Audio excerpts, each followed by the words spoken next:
What's up? What's up? What's up? Welcome. It is Friday. Let me turn this crap off. Dan should be joining me in a little bit. I'm Mick Manhattan, your host. This is the Outcasts. People come and go as they please around here. We kind of hang out. We talk geek. We'll talk movies. That's our big thing. We'll talk TV. We'll talk everything. Have a good time. You also get to pick the topics yourself. So if you're in the comments, please feel free to pick out the topics that you would like to talk about this evening. I'm all in. I took my gummy and I'm ready to rock and roll. So if you got some topics for me, throw them my way. I'm happy to do it. And then Dan should join in. What's up, George C3? How are you, sir? I shaved just for you and look good. I hope you like it. George, are you a Lions fan? I want to ask that. Are you excited? You guys playing 49ers, Sturdy's 49ers, so it's going to be funny. And then Taylor and Travi and the rest of them are coming out to Baltimore, a little bit north my way. So that should be interesting. I'll be staying in the house for that.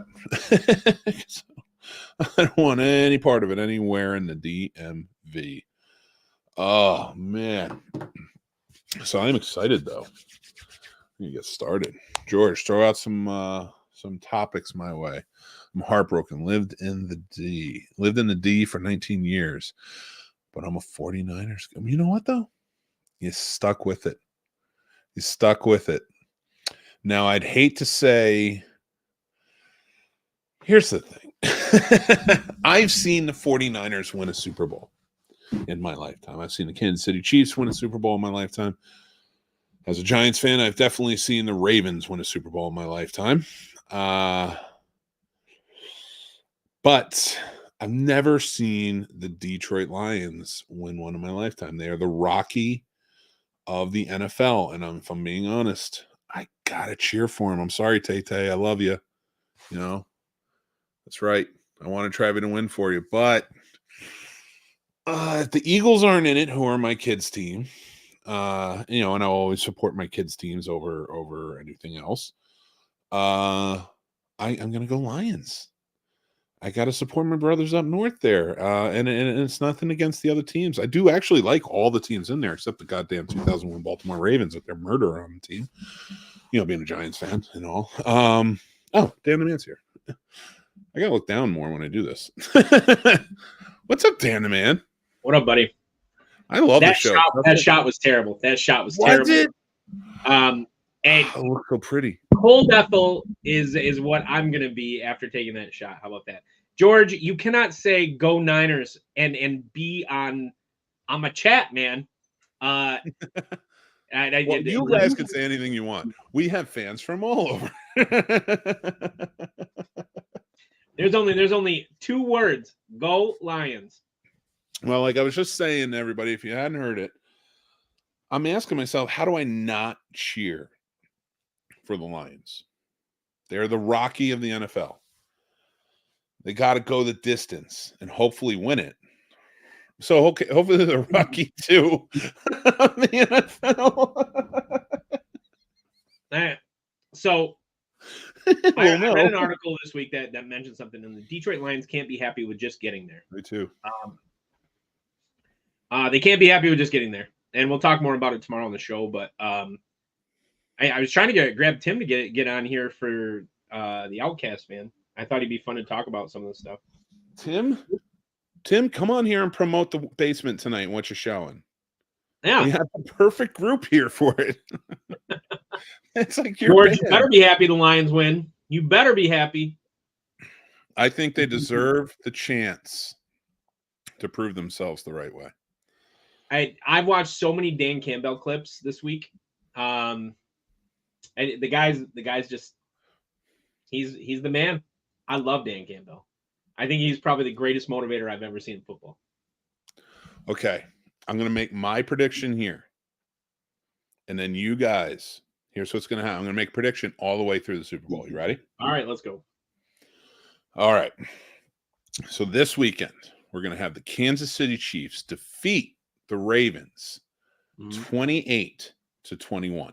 I'd like that. I'd like that all day. Then you're going to have the Lions defeat the 49ers 34-28. You think it'd be high scoring? Yeah, I really do. I think they're So- going to be bombing each other all day. And then, no. Then we're going to the Super Bowl. Lions, Kansas City Chiefs. And unfortunately, it's only to get Eminem and Taylor Swift in the same building at the same time.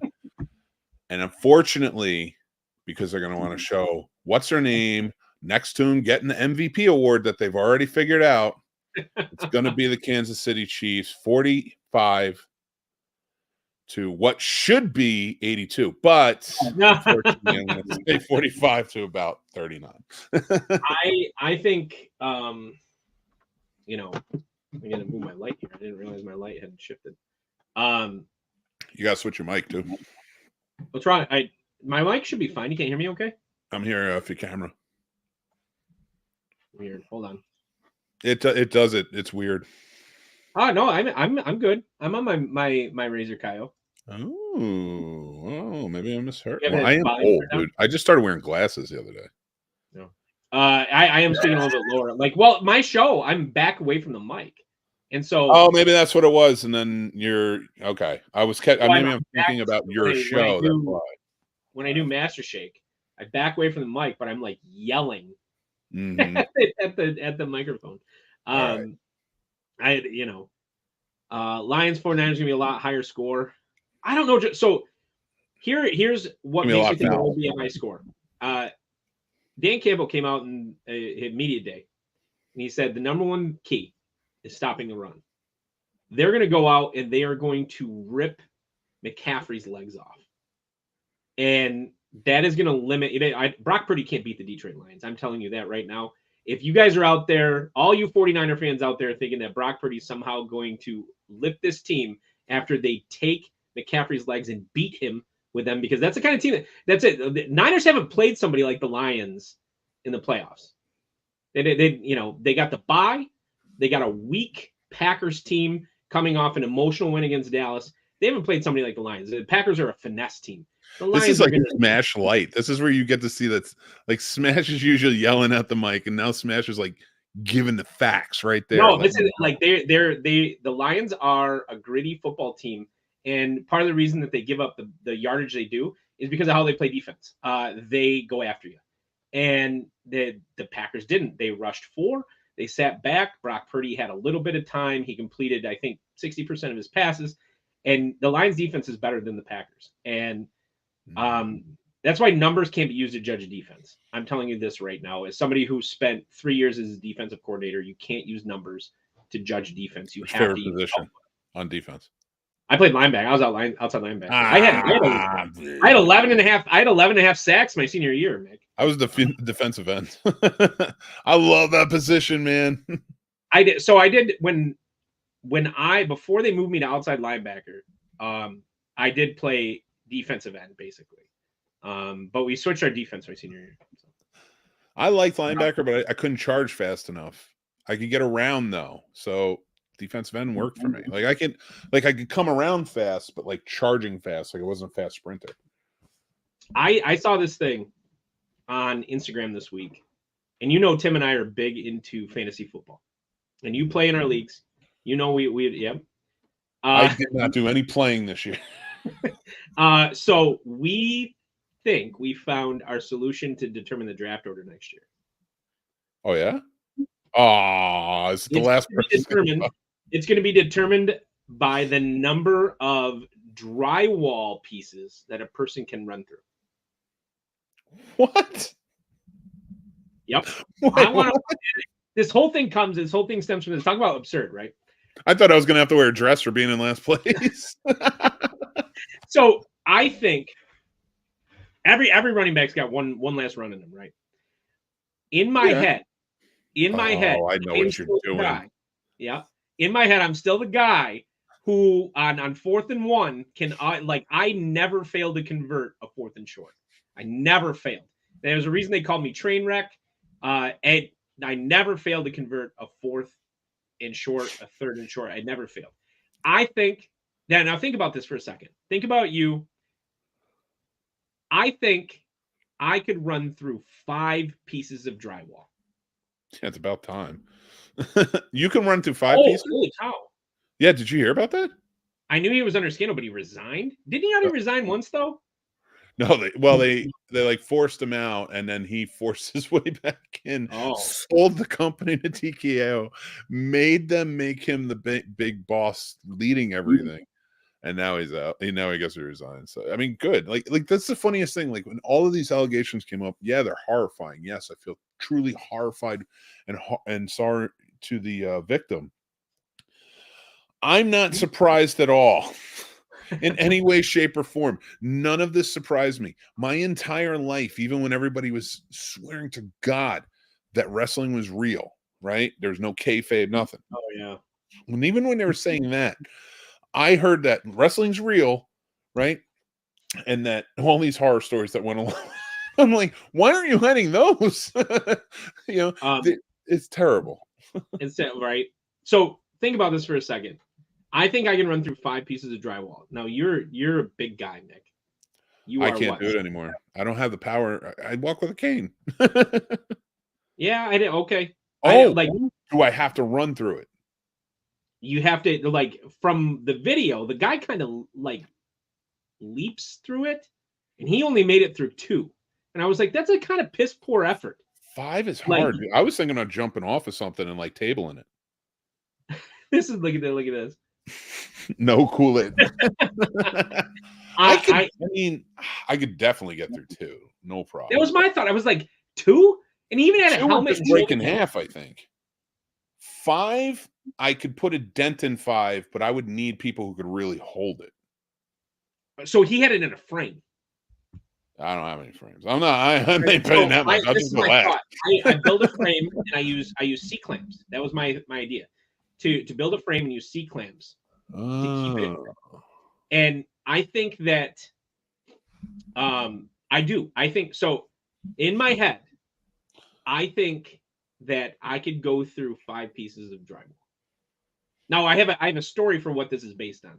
When I was in college, I was in a fraternity, and I had a fraternity brother who very much so was like rambunctious. That's a good way to put it. And he had the longest arms anybody I've ever wrestled in my life, anybody I've ever boxed. He had the longest arms I've ever seen.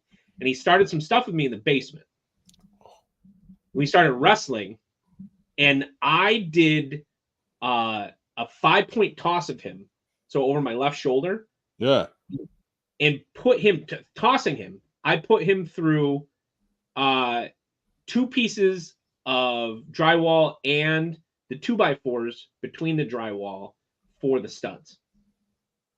So if I can do that with my arms, now I know I'm 40 now. I know. Yeah, see, that's but that's not a. Oh, did I shaved, right? Oh yeah, I did. Okay, you look sharp, man. I like it. That is my data analysis. All right, but you can't go with that because I'll say this: I know for a fact that I can go through like a metal, like a thin metal wall back when between the ages of 17 and maybe 30, right? Yep. Now I can make it. You know what? I'm going to be humble on this.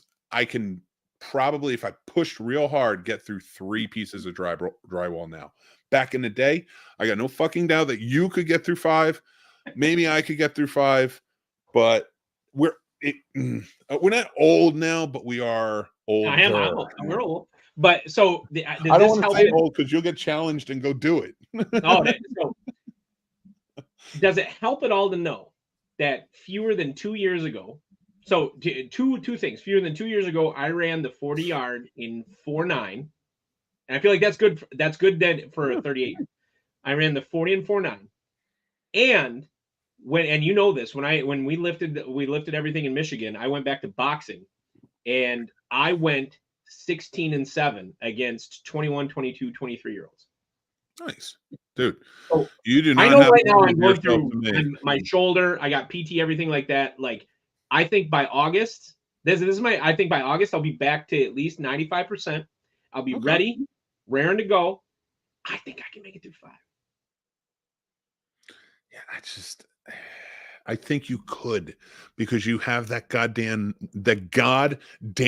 will power in you to do it. But I think you're going to get really hurt because you're not going to allow yourself to stop. Oh, dude, I'll tell you this. I would get hurt failing. I know that. Exactly, George. Exactly. We got two George. I did it, George. One time I did while I was doing drywall with my grandfather. I fell through a subfloor into a basement, probably about like I'd say 16 feet. We were putting the drywall in the ceiling using stilts, and I was a kid. I want to say I was like 14. You ever use those stilts, Mick? You probably didn't have to. You probably just reached up and grabbed them. Oh no, yeah, unfortunately. So on the stilts, and we're putting him up in the ceiling, trying to use a screw gun to put him in. And I'm like 14 and awkward as hell, and I ended up just kind of like tipping, and I went through the floor into the sub basement about 16 feet, and it hurt so bad. Now I was 14. When I was 14, I was 135 pounds.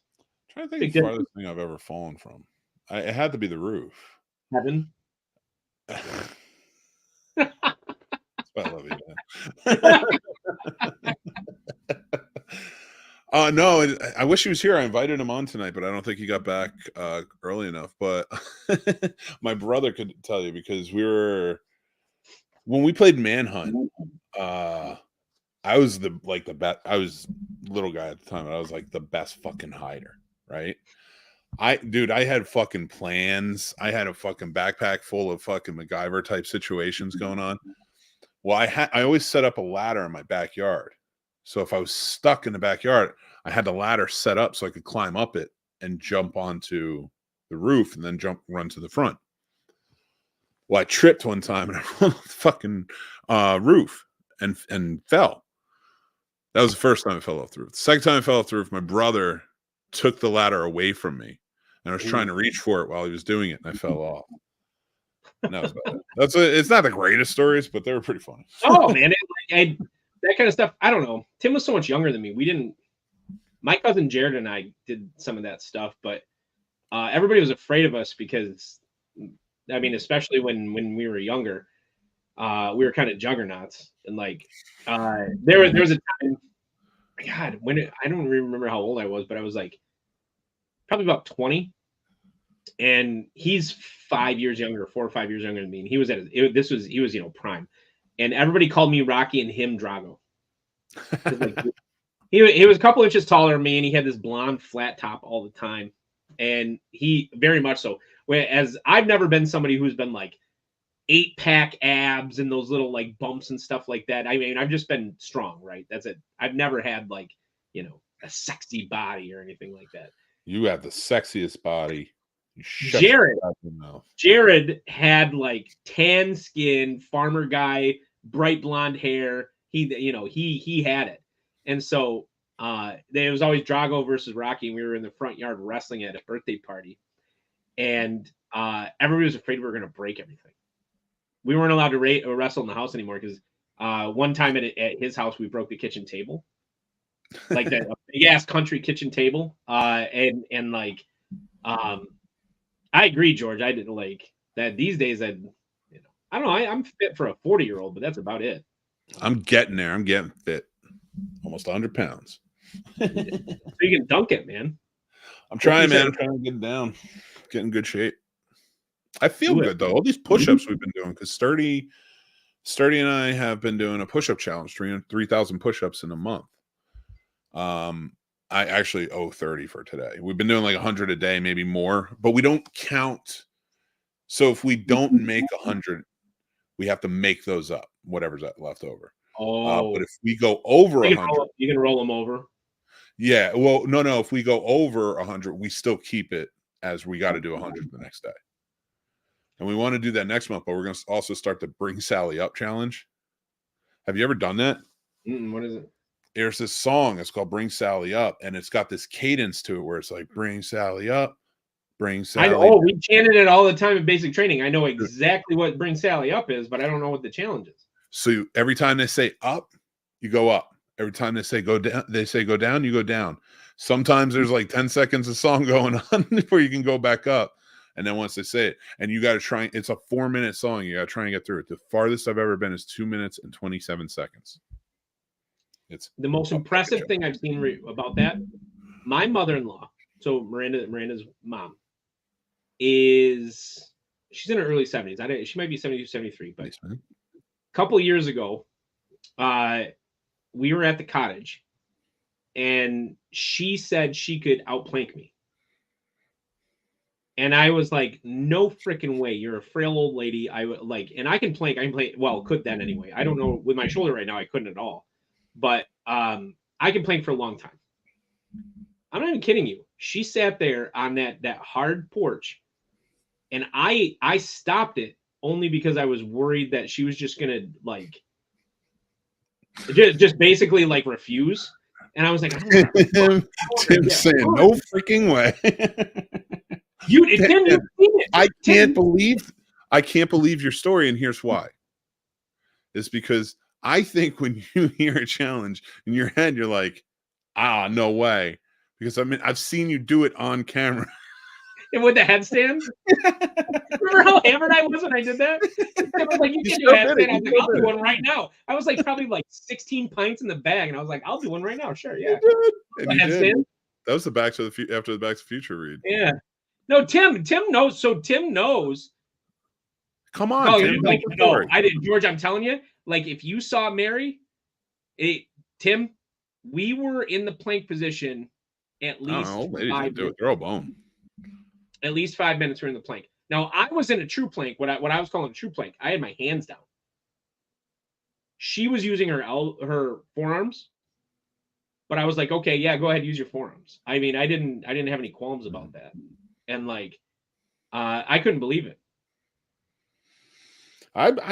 There's something about when you get older. You know I can. But what are you talking about? He's there. No way. I'll play right now with a come on the show. It's if you don't come on the show, then it's Dan. That's the new rule. You have to come on and state your case. If an old lady is playing, oh wait, we read that one. Mari is unstoppable. See, he knows. It's crazy. I've never seen it. It's the most insane thing I've ever seen, Mick. She's about the size of my thigh. It's not like she's like a less weight too. You got to pick up. Mary can outplank me right now, and she's got so much less weight than I do. That back sucks after a while.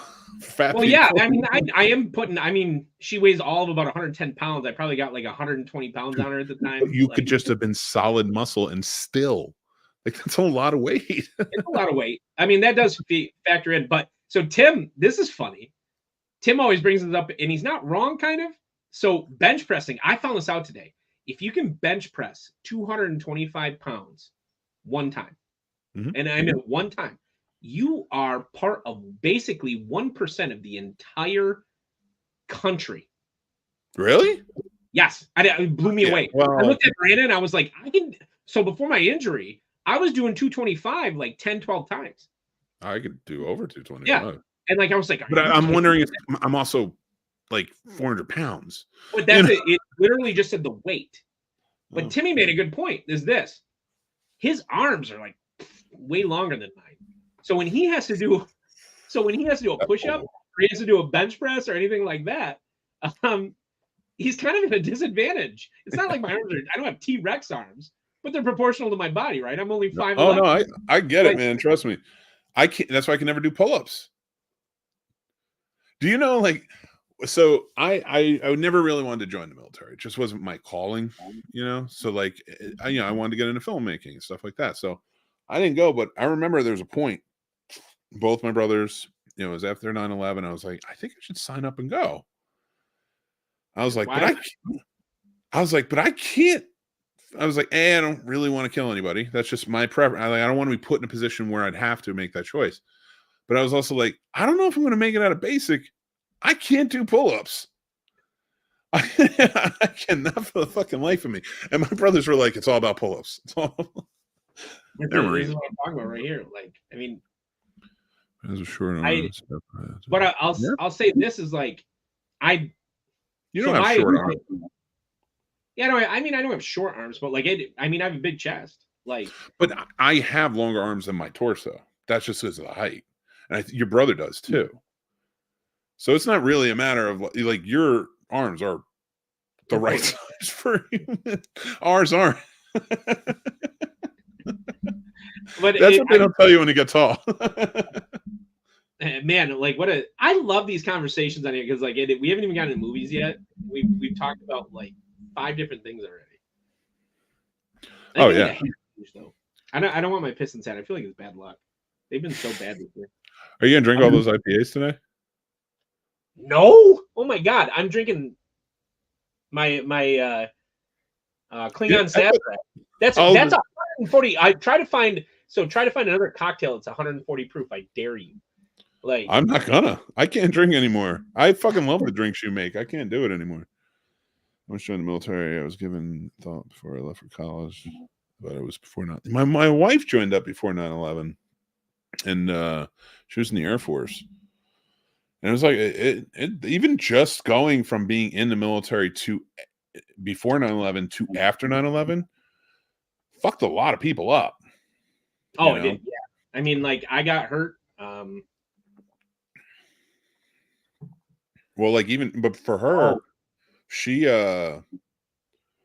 just to going from before to after 9/11, like, it just like even like PTSD of it, like, because everything changed. Like, it wasn't even wartime. It was like I could only probably equate it to Pearl Harbor.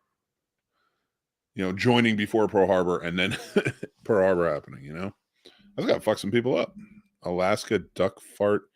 Wait. Oh yeah, Alaska duck fart is a shot. So it's Crown Royal and it's like Crown Royal and Bailey's. Crown Royal and Bailey's. That's what it is. So George, I'll say this: like, I am not a spiced rum fan, and I suggest you find a better spiced rum than Captain Morgan. But I'll try, buddy. My mom. What's one you'd recommend over Captain Morgan though? That's a spiced rum. Great question. I don't. Maybe this is something I need to research more because people do like spiced rum, Mick, and I just don't. If I drink rum, I've never been a big fan. I didn't mind Fireball, but not because it was good. It definitely don't drink it with peppermint schnapps. It's just like what women were drinking when I was single. So I would say this: if you are a big rum drinker, I would seek out some barrel-aged rums because and here in Michigan, Mammoth has a barrel-aged rum that I love that I make Dark and Stormies with. And in my opinion, barrel aging a rum is better than spicing it because it feels like spicing it is trying to do the same thing the barrel does. It doesn't end up tasting as good. But so Tim and Miss Vicky, as you guys have seen on the show before, she only drinks Captain Morgan's and Pepsi. That's the only thing she drinks. I get that. I get the mix with like a Coke or a Pepsi because that spice with the carbonation's good. It's not like my go-to, but it is a good mix. Now I straight up rum I'm good. I have a friend that only does, so his shots, he just does white rum. That's like what he drinks for a shot. Oh, like when we were at his house for a draft one time and we had to do shots for Tigers. And I was like, I didn't bring anything. I just had beer and I had to do these shots of just white rum. And I was like, this is terrible. Who drink? And he was like, I like this. I was like, more power to you, man. I'll choke pretty much any shot down. I mean, after I do that. You want to hear a drinking joke? I always want to hear drinking jokes. What was Ernest Hemingway's favorite cup to drink out of? Smith & Wesson.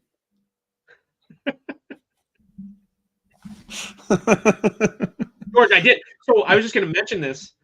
And Mick remembers I did that watch along for 13 Ghosts.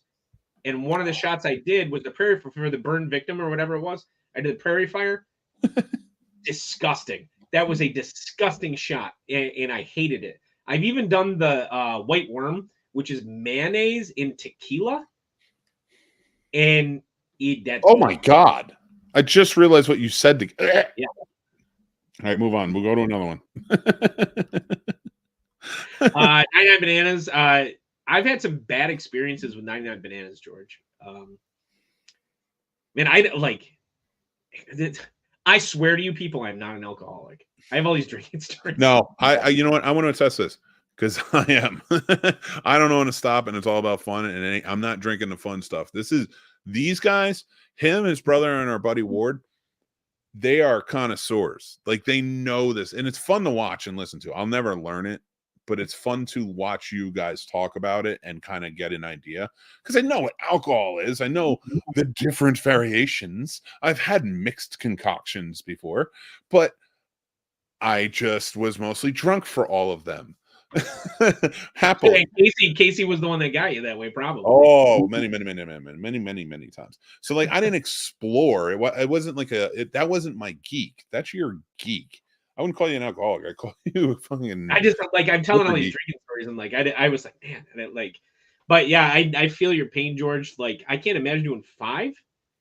I don't know what you used for the hot sauce in it, but I used Tabasco, and I think that's what it's supposed to be, and I hated it. It ruined everything for me for about 24 hours that I tasted. I'd never drank straight Tabasco before, although Mick did see me eat a ghost pepper chocolate on the show before. True. Hey, have you seen the new just because you're talking about drinking, have you seen the new Roadhouse trailer? They remade it? Oh, I'm about to show you. Okay, let's preview it. Preview it on here for the people. Yeah. I'm in, man. I'm in on it. I'm in. Jake Gyllenhaal, I'm in. Done. Yep. What? Your coverage good? Like, you have dental? Oh, haha. Is there a hospital nearby? Is it, like, too far? About like 25 minutes, I'd say. I just slapped you. Are you all right? What?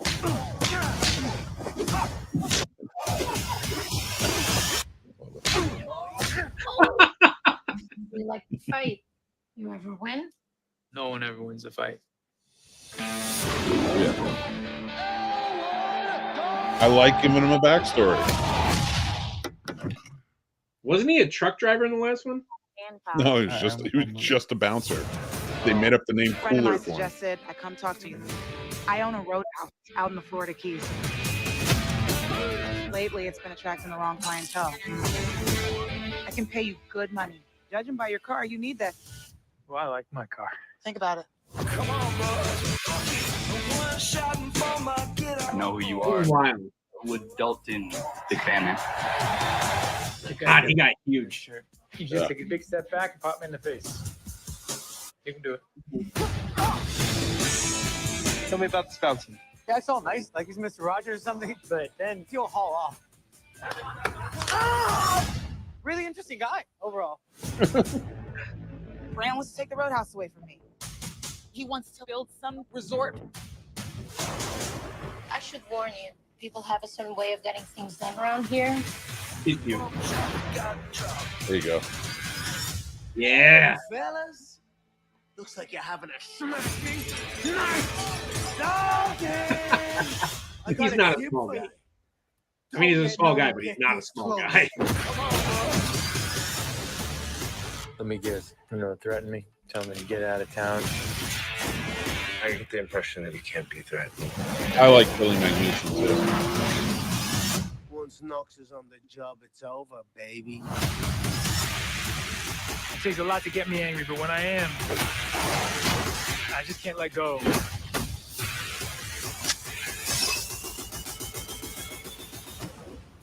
People seem a little aggressive around here. Oh. There you go. Off fight. Is that one in front of yours? No, I just broke his arm.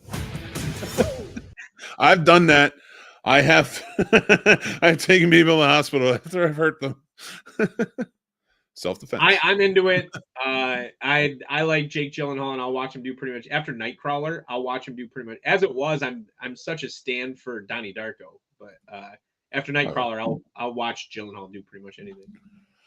I love Gyllenhaal. I think he's I think he doesn't get enough credit as an actor. I think he gets lumped in with like the Ryan Reynolds and stuff. Like, he plays this, this, and this. I'm like, have you seen fucking Southpaw? Like, have you seen the stuff he acts in? Like, when he wants that fucking Nightcrawler, which is brilliant. But I would put him. To me, he is a Gosling-esque actor. I'm so glad you said that. That would be my comp for him. Now, in certain extent, he doesn't have the chops, so to speak, like Gosling has. But I think he could if he had a shot to do those roles, though. You think so?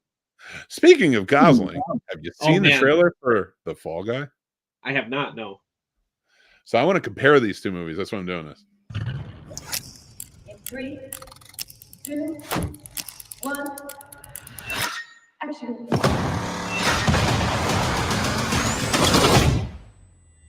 He's not a stunt actor. So good. Oh, good.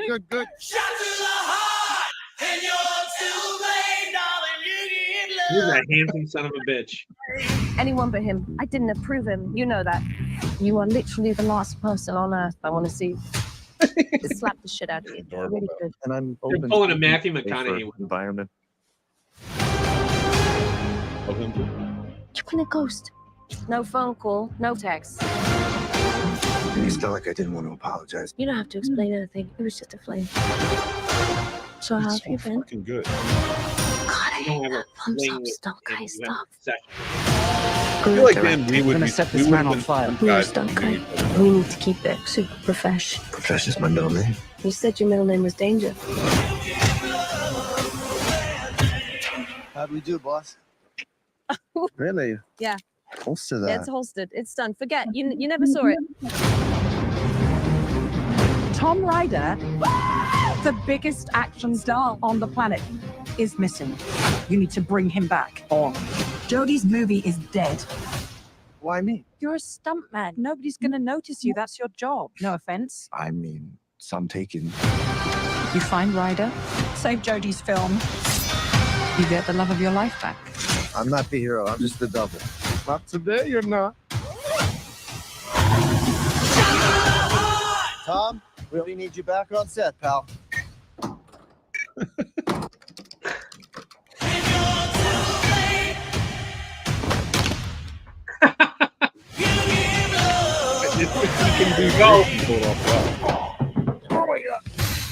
Dead body on ice. He was so dead, Gail. He was super dead. He has got himself involved with some shady people. I had no choice. I had to do something. Jason Bourne shit. They were trying to kill me. And not in a fun way. You can make it, you can make it. You can't make it. It's too dangerous. Gotta be stairs. Okay. What happened to your face? You look terrible. You look amazing. You fall down, you get right back up. How far would you go for the one that you love? I'll buy you a drink when this is over. Engage your core. Yeah, boy. Stop. Let's do it later. Want to go to a beach somewhere? Drink a spicy margarita. Make some bad decisions. Yes.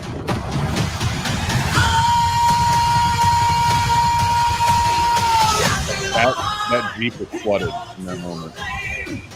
Oh, I think we might have gotten like notified because Bon Jovi is pissed. Why? We got flagged? I don't know. That he just said no previews. Well, too much Bon Jovi. Got kicked out for Bon Jovi. Well, fuck you guys. Uh-oh. No, I love Bon Jovi. Yeah. The stream is interrupted. Where are we? Oh, is it off? I don't think it's off. It says it's live, isn't it? I'm going. Check it out. I guess we'll see. It might have been interrupted on Facebook or something. I don't know. Yeah, no, we're live. Okay, good. Freaking Bon Jovi. Why don't you go hit stream unavailable? Is that on YouTube? Yeah, it's on Facebook. You can go on Facebook. Sorry, guys. Lame. It is lame. You're right. I don't like it. I don't I'm like not it one restarting a bit. new one. What Says if I'm we just still start alive. singing "Shot Through the Heart"? Shot through the heart. And you're too late. You give love a You bad give name. a bad name. Oh, fucking kicked me off, little fuckers. You can go over to our Twitch, or you can go over to our, well, I don't know what I'm telling everybody. Yeah, I have it live on Twitch. I have it live on X. My YouTube supposedly is still live. There you go. Your YouTube is live, but Facebook got interrupted. I think it was my Facebook that got interrupted. No. The YouTube got interrupted. Oh, did it? Facebook's still live. Yeah. So I think everybody's still watching over on yours, so it's fine. I don't want to see if they would fix it and let me do it again. So dumb. It really is. Like, you can't play a trick. I see people on fucking YouTube. I think you got to be a partner. Motherfuckers. Well, give me the goddamn partnership. I think I've earned it. I feel like I've done a lot to get a partnership. At this point, you give online videos dum. Suspended for policy violations. Oh, well, Jesus Christ. There's not much I can do about that now, is there? At least we're still live on Facebook and Twitch. Yeah. Oh, yeah. Everybody's usually watching. That's where most of the Scene Snobs people come from anyway. So on Facebook? Yeah, you know it is. I'm going to see if I can make sure I can. I can't believe they gave me policy violations for that shit. Actually, if I get kicked off of YouTube, I'm making my own shit. Make your own like streaming? Yeah. Why not? Stream it all fucking Patreon. Yeah. So I don't understand, like, my thing is this is like I've seen a lot of content creators complain about YouTube, and maybe you can inform me about this, man, because Tim and I have never really, like, I mean, we just do stuff. So like what is it that makes YouTube so bad? Their policy bullshit is just like fucking ridiculous. Oh yeah, it's just so their bullshit is just really fucking ridiculous. Like this, we're showing a trailer. I know I'm going to challenge this, and they're going to be perfectly fine with it. Yep. Oh, we're back on. Okay. Sweet. It was just interrupted. We're back on YouTube. Sorry, I just wanted to make sure I got that sorted out before. I just shut mine down and restarted it. So you're the man. But yeah, so that's what they do. They hit you with everything, and all of it's bots and shit doing it. They don't really have people going out, and they do have a level where people go out and like the big stuff, and a lot of times they'll flag it, but they're not really paying attention to what's going on. They won't flag certain things, but then they'll flag shit like this. Right? And dude, my when I did that, and granted, I guess I don't know, there were 31 people watching or something, but when I did that special on Saturday morning cartoons, the cocktail, I got flagged for using opening cartoon footage for the opening of the show. And I was like, you're worried about my 31 people who want to see the like openings of cartoons from the 80s. You're worried about that. Okay, good job. I'll tell you, you and your brother are continually flagged. Oh, but yeah, after the show, always. Yeah.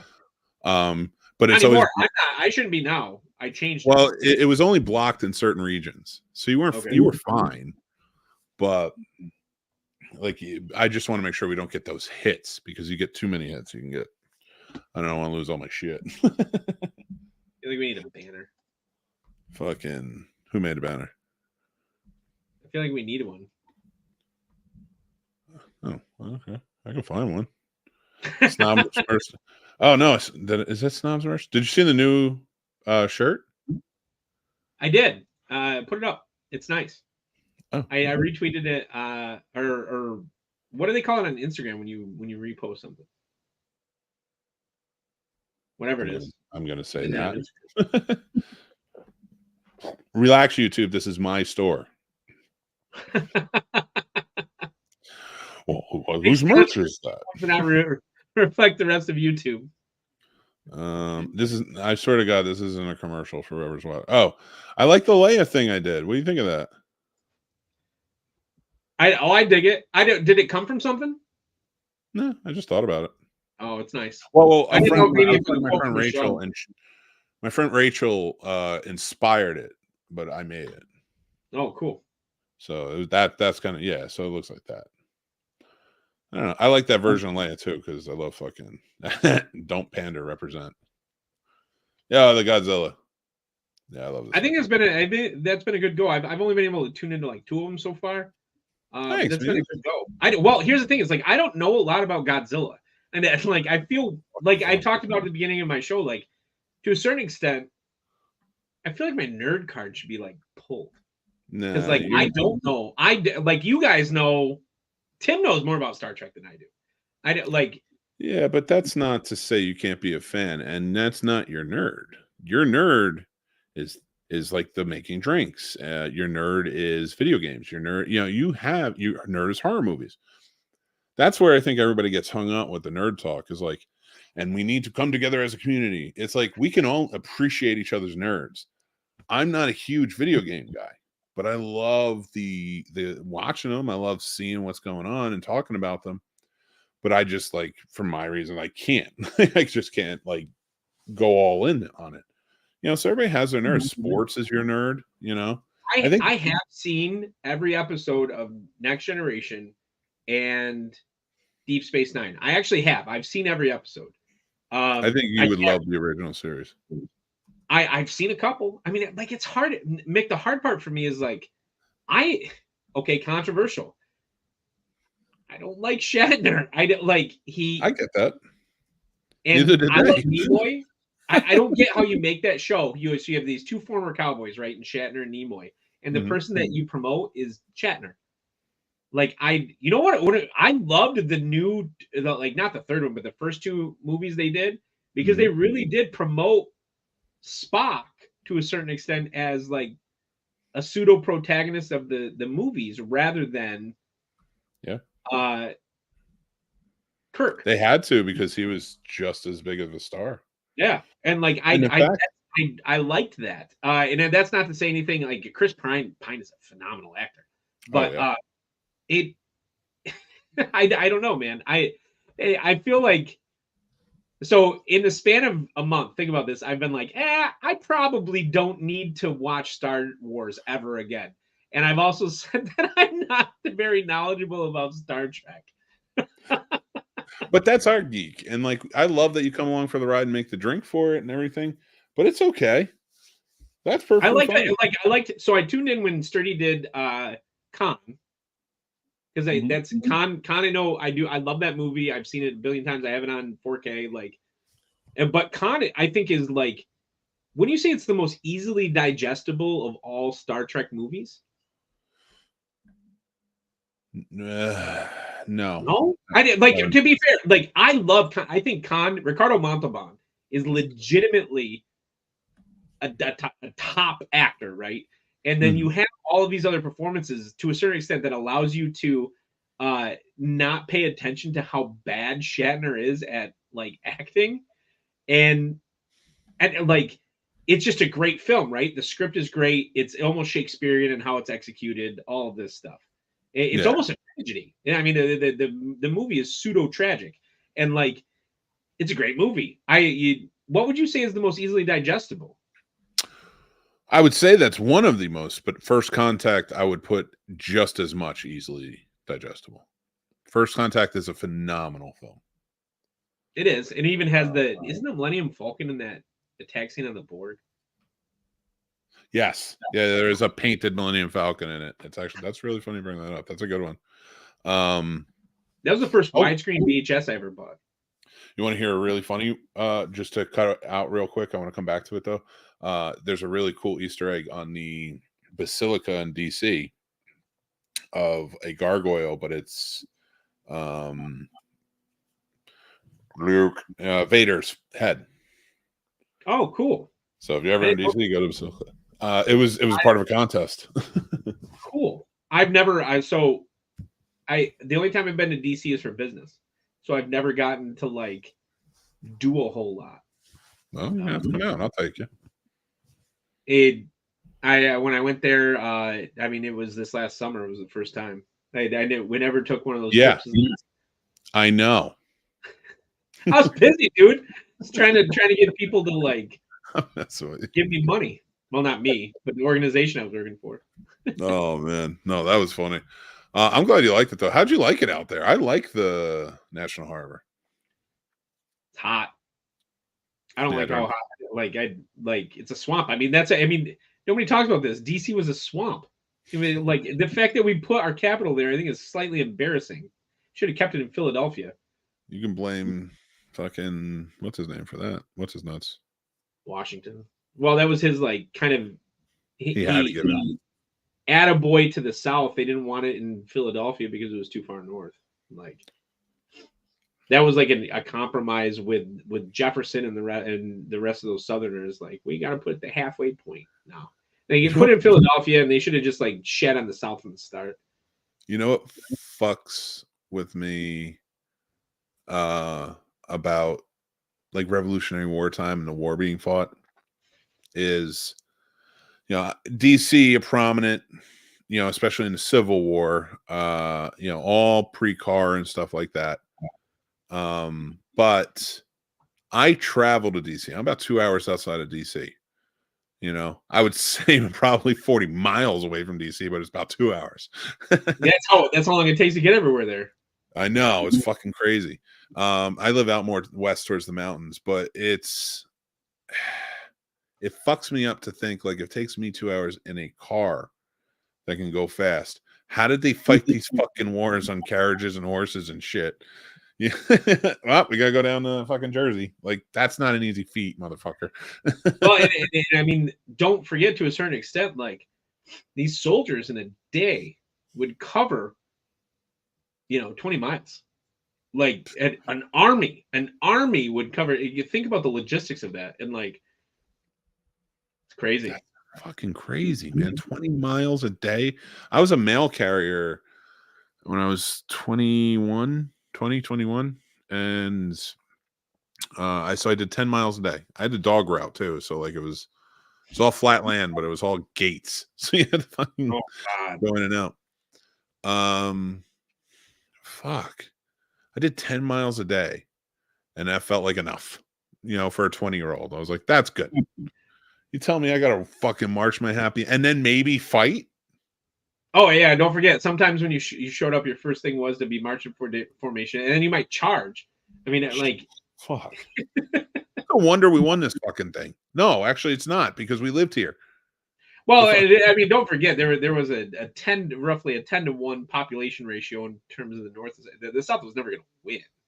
Like that they were pleading with Europe to intervene because they knew that logistically they just didn't have and it was only a matter of time. And like it's so funny because in the 90s, and you went to high school in the 90s, it was like the South were these like stalwarts. No, they weren't. They were traitors. A. B. They never stood a chance in hell. Everybody's like they had better generals. So you want to know what wins wars?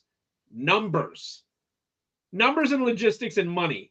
That's what wins it. Like you want to know what won the Cold War? Money. You want to know what won World War II? Money. Like it that's what win wars. And like it's so funny though what we were taught. And I told you this before when we were doing a stream, like history books that we were taught from were written in like Texas, and so they often like romanticize people are good, black people are bad.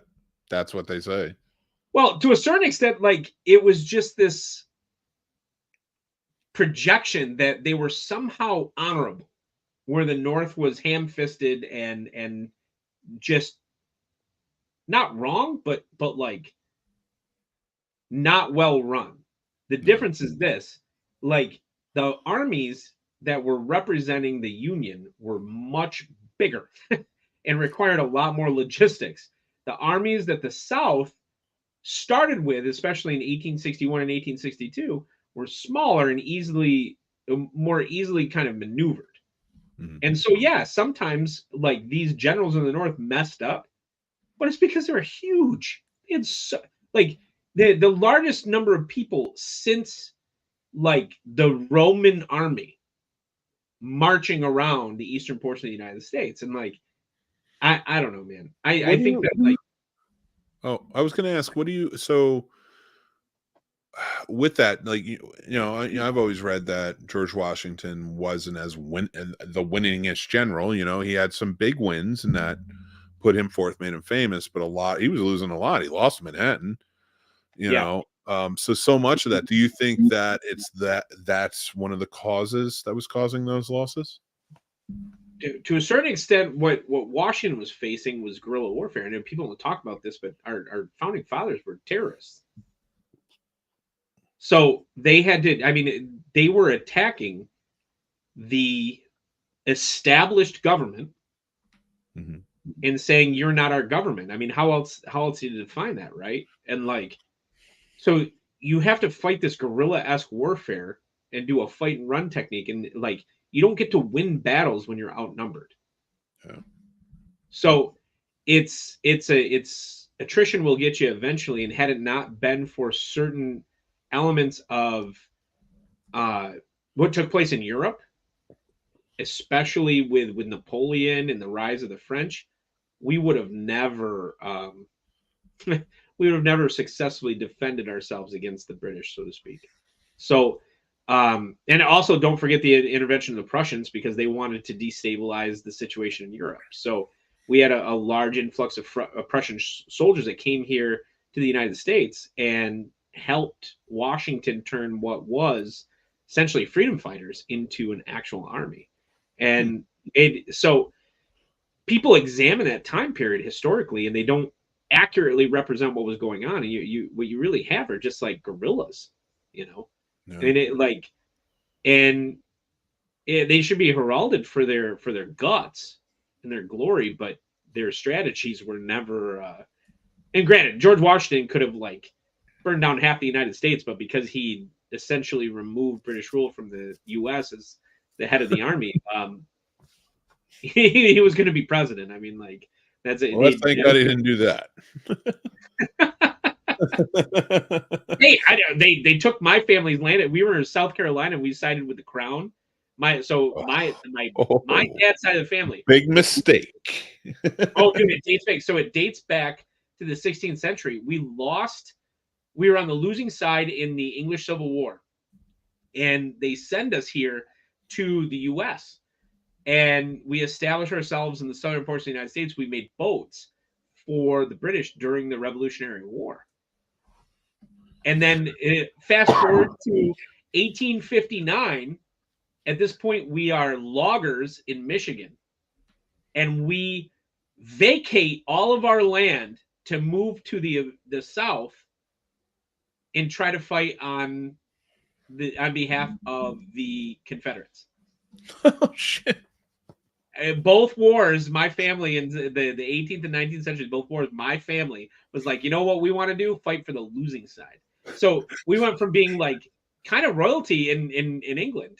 We were lords, and we had worked our way up. I mean, we were Irish, but we had worked our way up to being, by the 20th century, lumberjacks. We ended up being lumberjacks, and it did like within the span of about 400 years. It was a nice little project I did in high school.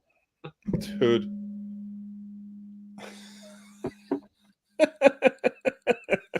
You can't make that shit up, man. Like No. The opposite. The Gowl side of my family is like the opposite of the American dream. So my side of the family has historically fought against your side of the family. But the funny part is, like, so my mom's side of the family didn't even get to the U.S. till the 20th century. My mom's side of the family came through Ellis Island in 1912. Nice. Everybody thought they were Polish based upon where they were, but after Tim and I did our 23andMe stuff, his Polish side came out from his dad, who, I mean, their family is Wojtaszek. Like, I can't even make up that spelling. I can't, like, Wojo, Wojo, somehow ends up being Wojtaszek. Like, Polish as hell, right? So everybody thought we were Kalinowski, which is Polish, but actually we were Kalinski, which is a pseudo-German name. And it just so happened that we were German, but on the Polish side of Germany. And so when I did my 23andMe, like very little Polish in my blood. Like, how do they get to Gal and Forbes? So Forbes is Tim's dad. His and his dad was a Forbes. Okay. Tim's Okay. grandma was Watasek. That was her family name.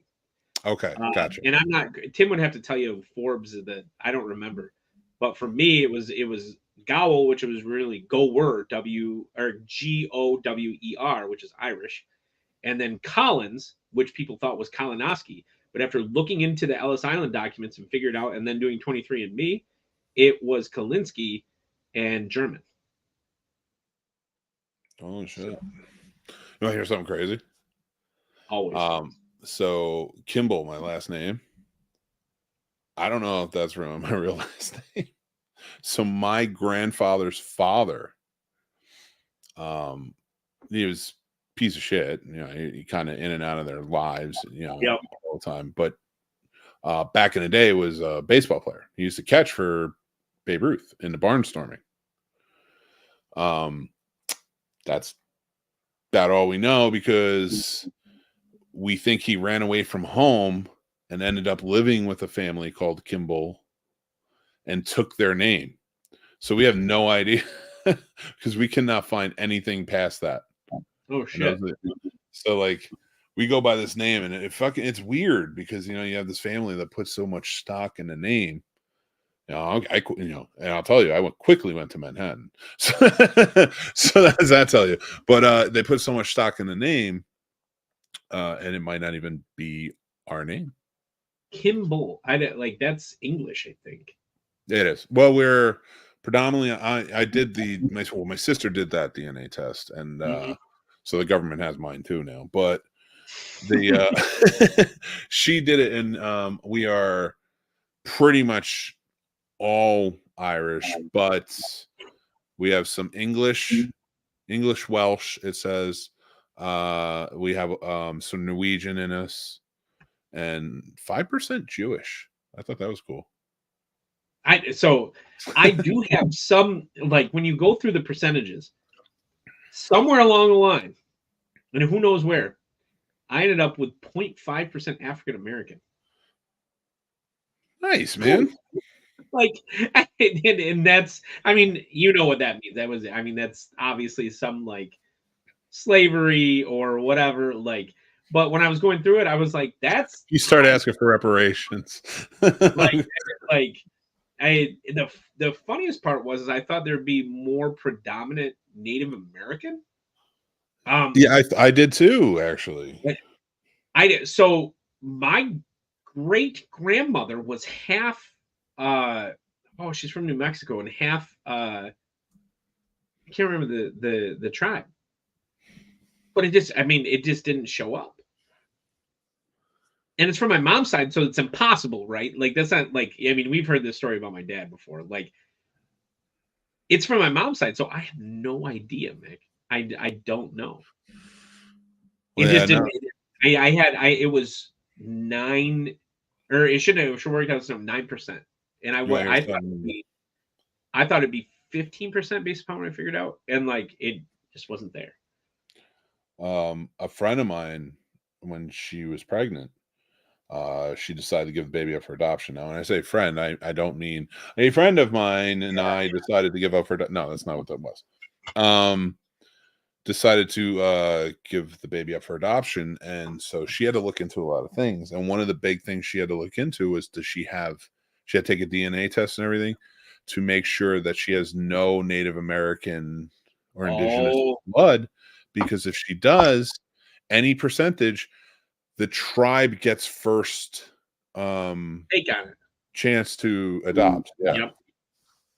So crazy. Getting up that all-day IPA now. Yeah, you are. Oh shit. Kevin Spacey. Oh, what about him? Kevin Spacey's going to some horror film convention. Yeah, why is he going? I'm not gonna say the name, because I don't want to put anybody on blast on my show, but If anybody wants to go out and look, they can look up Kevin Spacey. But because I work for Carolina Film Fest, and this is one that's on the eastern side, and I don't want to make it like shitty like that. I'll tell you, Mick, I don't think I can make it this year. I don't think I can make it work. Well, part of it is the fact that and I loved going last year. You knew that, because it's on Labor Day weekend, it makes it possible for me to go. The other side of it is, I like spending time with my family. I get it, man. I get it. Last year, it was such a big deal that I didn't go. I mean, I showed you while we were there the pictures and stuff. I didn't go to the lake house. I didn't sit on the dock with the family. We didn't go out on the pontoon and what do you think about that stuff as far as I don't know. So we have the football draft for my big fantasy football league usually on or that would be Labor Day, not Memorial. So Memorial weekend is I always get the two mixed up. So we have it on Labor Day or not Labor Day weekend. It's that Friday and Saturday. Excuse me. We do our two drafts. And what do you think about that as somebody who's a family man? All right. I never. You know what? I don't mind it. Memorial Day was never. I mean, of course, we held it in high regard. Yep. For what it is, but it wasn't like this. And people are always doing barbecues. I'm not going to say I never went to one, but it was never felt like one we were really big in the 4th of July. Okay. So that was a big one for us. So I don't think yes, you celebrate Memorial Day. A lot of people do bar. So for me going to the convention, I love it. That's my time away, and the kids, they go with their grandparents usually, but now they want to start coming to the convention. So it's of course. Old enough. Yeah. The lead snob, it's starting to get old enough. Yeah, they can help out and actually help build stuff out at the booth. But yeah, this so for me, I get it. I mean, and I completely get it, and I understand that. And I know you're never going to offend me, because that doesn't have to be the place we get together one day and hang out. What I mean? But you will be missed. I'm gonna laugh when Sturdy finds out, but he's like, I'm going. Well, I know Sturdy's going, and that's what makes me feel bad is it was nice to meet, especially Radar last year. He and I had beers out at that brewery, and it was such a blast. But last year I just had the time, and I don't know. I want to go. I did it's in my mind, but the other part is because it's Memorial Weekend, and I don't know. So I'm kind of torn. Well, I listen, man. The deciding factor would be if I could get my mom, and I tried last year because she lives in Tennessee. Mm-hmm. And if I could get my mom to go and I could double dip and I could also see my mom at the same time, that'd be but so this summer I'm going to have to take, it's basically last summer I didn't go see my mom. The summer before, Tim and I went to go see my mom. Last summer I didn't do it. If I could get my mom to go to it, it'd be different. Because then I could be okay, I'm going to see my mom, going to see Craig, her husband, and maybe Tim would come then. That's the difference is if I could get her to go, then I could do all in one fell swoop, But I don't know. I would never want to pressure anybody because I understand, and you truly, I would love to have you there. I would love you and everybody. Bring the whole clan. That would be amazing. And come hang out. You never get MasterShake there. She loved it. She looks forward to so much to just sitting on the back of the pontoon and napping. I don't. If she ever wanted to come, I know Mary would love to meet her. But like I said, that doesn't have to be that. That doesn't have to be CFF. But I hear Michigan's really nice during the summer. But I'm just saying. Oh, Michigan's really nice year round. You know that.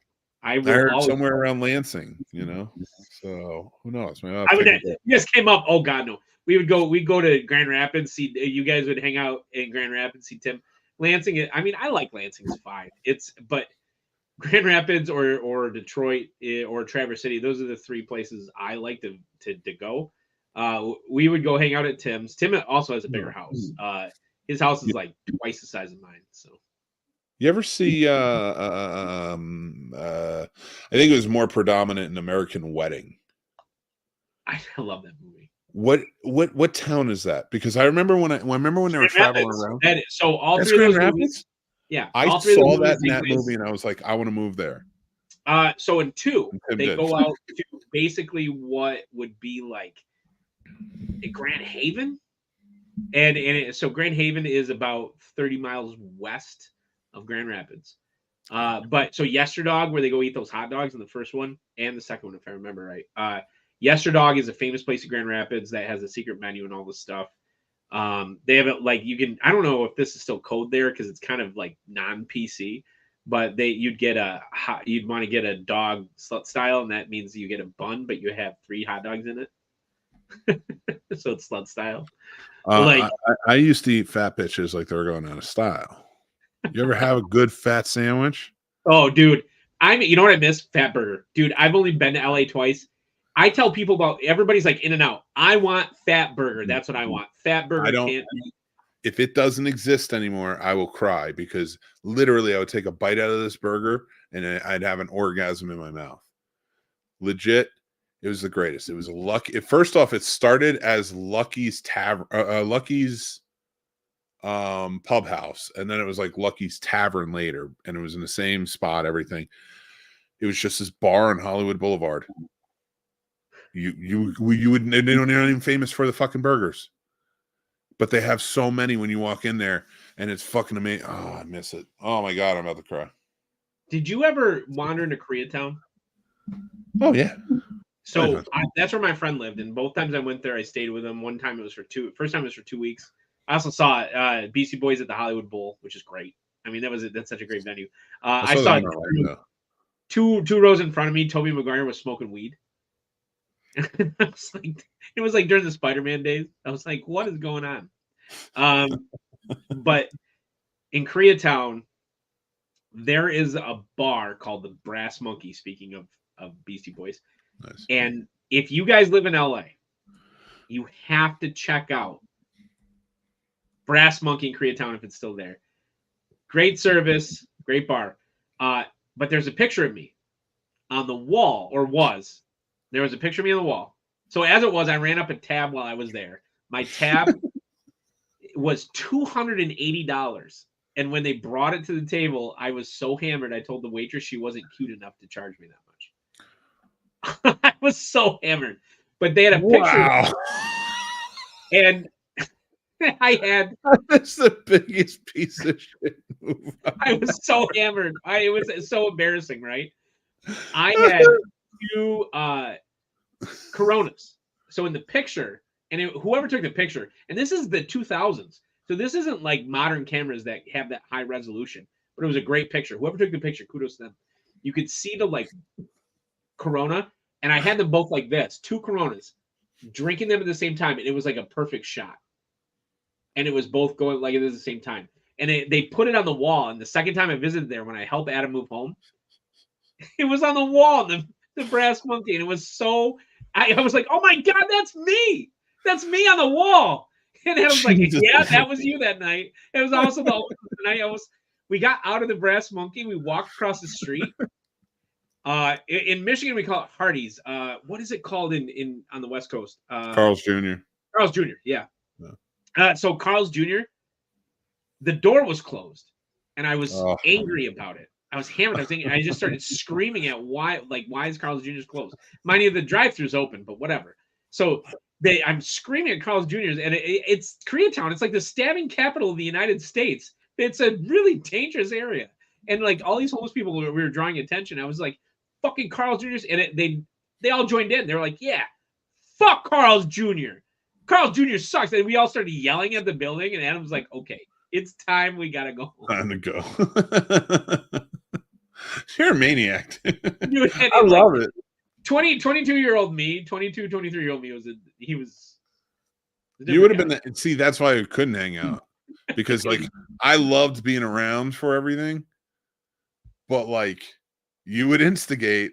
Oh, dude. And then it's like, oh shit, who am I fighting now? Everyone? I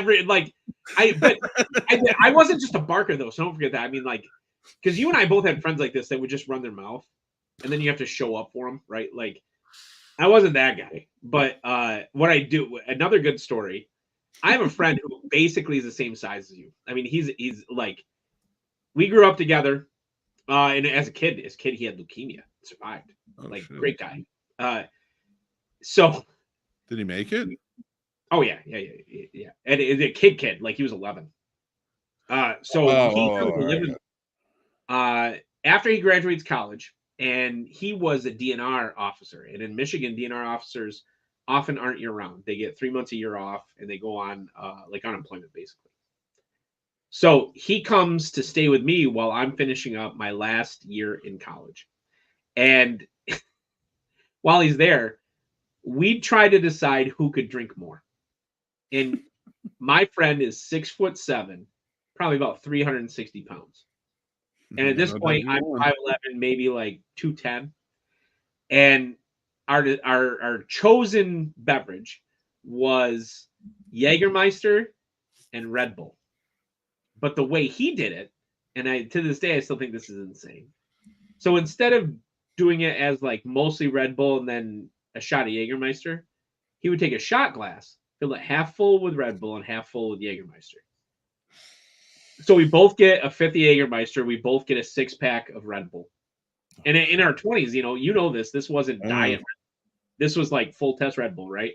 And so we sat there and we both finished the entire fifth of Jägermeister and was still standing. And I was like, this is not going to end well. There's no way. And so we ended up the next day not being able to move. Like we were both like just pinned. And his room was right around. We shared a bathroom upstairs together. And it was just taking turns going in there and just booting. And like to this day, I always wonder, like, if we had continued going, who would have won that? Because we both just kind of conceded. It wasn't like I think not worrying about that or thinking about that, that's the wrong move here. That is a magical moment. That's the moment when they pick up the fucking luge or whatever the hell the sled they're on, the bobsled, and carry it down because they're gonna finish the race. You did it. I think that story right there, considering every bit of alcohol you just told me you've taken in, and you got to know it wasn't just Jaeger, because I mean it's a Friday night, right? Like, dude, my buddy, my brother's buddy Rob, fucking, when they were Marines, fucking big drinkers. They always military drinking is different. Military drinking is That's different. That's why I'm saying I'm not a connoisseur like you. I drank military. I was like, fucking, that's how I grew up. So like, that's what you did. We bought Schaefer's just when we would go camping, because why the fuck not? Because that's what that good old dad drank. So like, me, my brother, and his buddy, and a few other people go out, and his buddy was already. So he won. I'm gonna say he won. He started drinking a little earlier. Started drinking like a fifth. So I don't, and I knew he started drinking that. So I always give him that. Like I have an asterisk on my name for the win. So, but we start drinking. We're going. And we start at like 4 p.m. It's like 11:30 at night. We're sitting there. We're like, I'm like still rocking and rolling around like this, right? He's just like slooped over. We're both talking to his girl at the same time. And he's like, bloop, bloop. And then finally he goes, and then he just falls over and hits the deck. And I grab his fucking bottle and I go, I win. And I get up on stage. I grab the mic and I start singing Wanted, Dead or Alive, but not to that right music. It was like completely different. Well, so whatever the guy I took the microphone from was singing. Oh my God. I love that. Oh man, I did that military drinking. That shit's wrong. No, it goes sideways. Like the two kind of drinking that, and somebody who's done both, two kind of drinking, 3. I'm gonna give 3. Military drinking, bartender drinking, and Southern University drinking. That's a good one. And my first experience, Penn State's on its own level, man. You count Penn as I'm counting Penn. This was Clemson that I'm gonna reference. Clemson's fucking legit too. So I go down there and I'm dating this girl who's going to Clemson, and like we went to high school together, and that's how it kind of ended up like kind of connecting. And I thought I could drink. I mean, I was Michigan, right? Michigan, we drink, you know. And I had grown up like my thing at a party was I had a fifth of Jack Daniels in my left hand, 20 ounce of Coke in my right hand, and I just did this. That was my thing in high school. And I was like, I can drink, whatever. I go down there, and I'm thinking I'm going to drink all these people under the table. And I'm probably about like, let's call it 15 beers in. And nobody's slowing down. And I'm looking around, and then they start playing this game called Flip Cup. But Clemson doesn't play it with beer. Clemson plays it with this stuff called PJ. Or maybe in the north you might know it as like different kinds of jungle juice, but their PJ is made with Everclear. And it's essentially Kool-Aid, water, Everclear, and gummy bears. That's what it is. I mean, that's really what it is. And so they have it, you know, and it fills up the bottom of the cup and you got to down it. I was like, I'm good. I'll drink some of this. What do you got? PJ, whatever. Oh, man. And I mean, I was 19, 20, something like that. And like, I did. I mean, Caitlin, the girl I'm dating, I just go down there and 100% trying to impress her, of course. I mean, she was cute. Oh, yeah. I get it. Yep. I did too. And so I'm just trying to keep up with all these people. Clemson, whatever goes on at Southern University is different. What goes on up north, dude? Because we got done with that game, and I was like, I'm done. I'm done. Like I can't. I'm half a case in more, and I drank this PJ stuff that I think is going to kill me. Like, oh no, I have to correct. And when I was saying what you said, Southern college drinking, you didn't say Clemson. Like Southern college drinking, yeah, I'll give it to him. But like, and then I said Penn State in response to that. Then you said Clemson. They're a different. They're a different planet with their drinking. I asked at a radar when I was out. I was like, "What? Arizona State too. What goes on down here in the Carolina? Like, what's funny though is this is like, so Caitlin was from Michigan. She goes down there and she never really kind of picked up that kind of drinking. So she got to drive me home, of course. And like we go back to like, God, if I remember right, her parents' place at that point because it was Christmas break, and her dad is like, I was sure this was going to happen. A Michigan man coming down here and trying to keep up with the Clemson folks. And I was like, you're not wrong. I mean, you're not wrong. So I don't know what the hell goes on down there, man. But I have never seen a party school like that. Nope. They wanted to start the next morning for the football game at 8 a.m.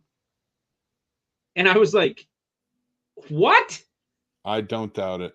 I don't doubt it because they're fucking beasts there, dude. How does that even happen? I will say this. I'm a North drinker. So I started drinking when I was 15, riding my bike up to the bar where my uncle and my aunt would buy me drinks. And this isn't, I never challenge anybody to this. So if anybody's watching and they take a challenge when I say this, I lost 100 pounds and I'm 400 pounds. Don't listen to me when and think this is a good thing or a challenge.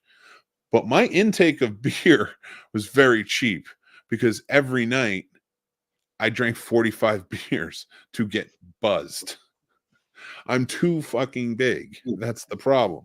So I thank God every day I quit drinking. But that destroyed my insides. Because it's not the good shit. Have you ever heard some of the stories of Andre the Giant? Yeah.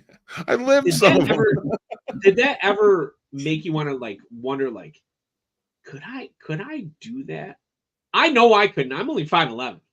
So like I sometimes though I hear it and like, but so I watched a documentary about Ric Flair.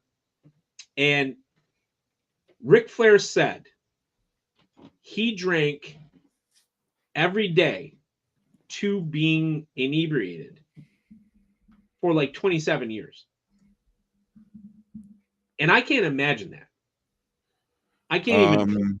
Yeah. He did that while Cat Williams read 6,000 books. Cat Williams read I didn't That's hear what he said. He said I read 6,000 books last year. I probably read about like 100. Like how could somebody read 6,000 books? I don't know. Children's books, maybe? I'll tell you what, though, if I'm going to believe anybody could do it, I believe it's Cat Williams. I shit you not. But I just wonder, like, could Ric Flair really have? So, who was? I'm trying to remember the guy who was a ringside guy that had the stroke. Jim Ross. So Jim Ross told this story about him. They went into a bar, and Jim Ross said he was going in there just to hang out with Ric Flair. And he said within 15 minutes, Ric Flair was buying shots for the entire bar and carrying the tray around the bar. And within 2 hours was standing on top of the bar doing shots with people with the rest of the bar. And Jim Ross said, I just went there to have a beer with a friend. And by the time 2 hours passed, Ric Flair created a party. And I heard he was always like that. So I'm curious, like, of course I want to know, could I have kept up with Ric Flair? Of course I want to know that. If you lived in that world, I believe you could have. Because all those guys did, though, the four horsemen. If that's you all they lived did. that life. And I could see, honestly, Dan, not gonna lie, if I had to picture, and it's the weirdest fucking thing, I would in fact make them call you the philosopher, because or the professor or something, because you're super goddamn smart. So when I say this, I could see you being a wrestler in like the 60s or 70s or 80s, early, like in the southern wrestling in the territories. I could see you living that life. And I'm not a lot of people, you say that, they're like, why? Because he's a brute. No. Dan's one of the smartest fuckers I know. I think he would do it because he wanted to do it. It's I think how that'd be a Ric dream. Flair explained it in the documentary. And if you guys have a chance out there to watch it, like, check it out. The Ric Flair 30 for 30 is really interesting. Oh, I did watch that. Yeah. That was very good. Oh, and it contrasts a little bit with what they portray on the Terror at 30,000 Feet documentary that they did. The Dark Side of the Ring. That was they did not portray him in a very bright light. But to be fair, the documentary was pretty honest. It was like, no, Ric Flair was like a fucking psychopath. But it was interesting to me to listen to him between that and the new documentary they have on Netflix called The Wrestlers. Or Wrestlers. It's either The Wrestlers or Wrestlers. Both of those, like, if you're a wrestling fan out there, and a couple people wrestling comments in there, that's how the Vince McMahon thing. I loved him. And Ohio Valley Wrestling, like, I've checked him out a couple times since watching Wrestlers, and it's good stuff. I mean, Al Snow is doing good things down there. But go ahead. I'm really digging what's going on in the wrestling world and how independent wrestling is getting way more shine. And I have to give this credit to podcasters, really, because is that really leading it forward? No, well, the reason I say that is because I think podcasting and these wrestling fans, they've become the new territory. Okay. Oh, interesting take. Yeah. I actually said to Sturdy recently, I would love to run this by you. I think podcasting, the industry, to get out of the rut that it's in now, is you create a territory system, and all those territories sort of work together. Yeah, and it's like, so like if you're coming into my space to do this stuff, come check us out, and we'll trade off. So then that way, unionizing. Yeah, sort of, and kind of keeping that going. So then that way, and you can also, by doing that, stomp out, like with the celebrities. Fine, now you got the celebrity shit. Now you got all Spotify shit, stuff like that. This is how we're doing this. This is the net that we're going with. Sponsors, things like that. But I don't know. I mean, it'd have to be worked out more. But I felt like that would be a good model if done right, not the way the rest. So, if you were gonna pinpoint the era that, like, the era that you really dig the most in terms of wrestling, what would that be? Oh, 100%. It's got to be 1973 to 1989. Interesting. That like the regional era in the late 70s, and then you pair with the rise of the WWF in the 1980s. Yeah. Yep. Because after I that, think it got early weird. 90s WCW. That's like when you see WCW rise as a competitor to WWF, I tuned in like all the time to WCW. And it wasn't like I switched from. I still watch WWF. I mean, I'm a Hulk Hogan stan to this day. That if I'm a Real American comes on, I immediately start popping. You know, Can you like, just be a stand for that one? He's such a horrible human being. he's a terrible human. I mean, that's without a doubt. Like I just, as a kid, God, to the point where when it came out, do you remember when that report came out that he got caught with drugs with the Iron Sheik in New York? Oh, yeah.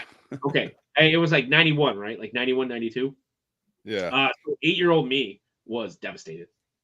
I mean, Over the Top, or not Over the Top. What was his first movie? No Holds Barred. No Holds Barred, not Over the Top. No Holds Barred. I went to go see it in the theater. Mr. Nanny, all that stuff. Like all his weird movies he made. I watched. I was obsessed, and like then that came out, and I was just devastated. Could I pause you for just 1 second? We have a breaking news. You stay on your side, Forbes.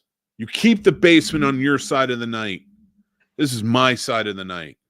You started early at 10:05? Dude, we have 2 hours. What are you doing? You're taking my people. Well, I mean, 2 hours? I don't know if I can edit. Like, I usually start tuning in the basement at 11, and once in a while, there's music playing, but I just like looking at the little manatees floating around, and I sit on the couch. My problem is like I'm tired by that time, so I'm laying in bed, so I put it on my phone. And my phone's not always signed in, so I just don't want to type and then tell everybody it's Mick. And so I'm like, and I want to watch the movie. So if I'm on my phone, I'm either looking at the chat or I'm looking at the movie. And Ward's been showing some bangers lately, and I'm like, I don't want to see the chat. I want to watch the movie. So I usually, I mean, I've shown you my setup, like the 2 38-inch screens. I throw Sturdy up on the right, and then I throw up the basement on the left. And whichever one kind of directs my attention, so to speak. I don't know. I kind of try to float, but sometimes I mean, it's midnight, so by that time, sometimes I'm kind of in the bag, and I'll be like, well, I'm done. I'll leave them up just to get the views up, and I'll go upstairs and go to bed. And they're like, hey, help! I'm getting old, man. I know, I remember when the basement first started. God, and one of my first times ever, just lasting well into the night. Katie and I sitting there watching Gilligan's Island together and shooting the shit. And that was one of my first times ever with this whole crew. You know, it's 2020, and we're all just right, and sitting there with Katie, just having this insane conversation. And I was hammered. I mean, by 3:30 in the morning. I was hammered. But now, I don't know, man. In the past 4 years, accelerated decrepitude, I guess. I mean, there's a big difference between 36 and 40, maybe. But midnight rolls around. There's a big one. I'm kind of oh man, it's time for Dan to go to bed. Dude, fucking Sturdy, first of all, who's at 36. Yeah. That's it. That's the other part. He's so hardworking right now, and I'm like, dude, in 4 years, woof.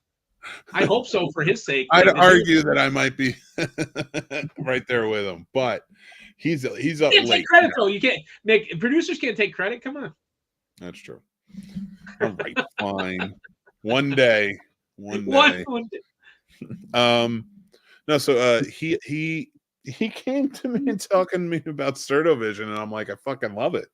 I was like, my dream has always been, once the channel started and it's and somehow fucking functioning as making money, I want to create more narrative shows. Yeah. And great. I want to do a horror hosting show. And I've always been looking for a horror host. I want to do this thing called Monster Cafe. Love it. And it's just like it's the host, and I think Sturdy would be fucking phenomenal at that. Sturdy, you're 38. Black don't crack, baby. I'm not gonna Black say it. Don't. You crack. can't say it, Nick. You can't say it. It's just you and I.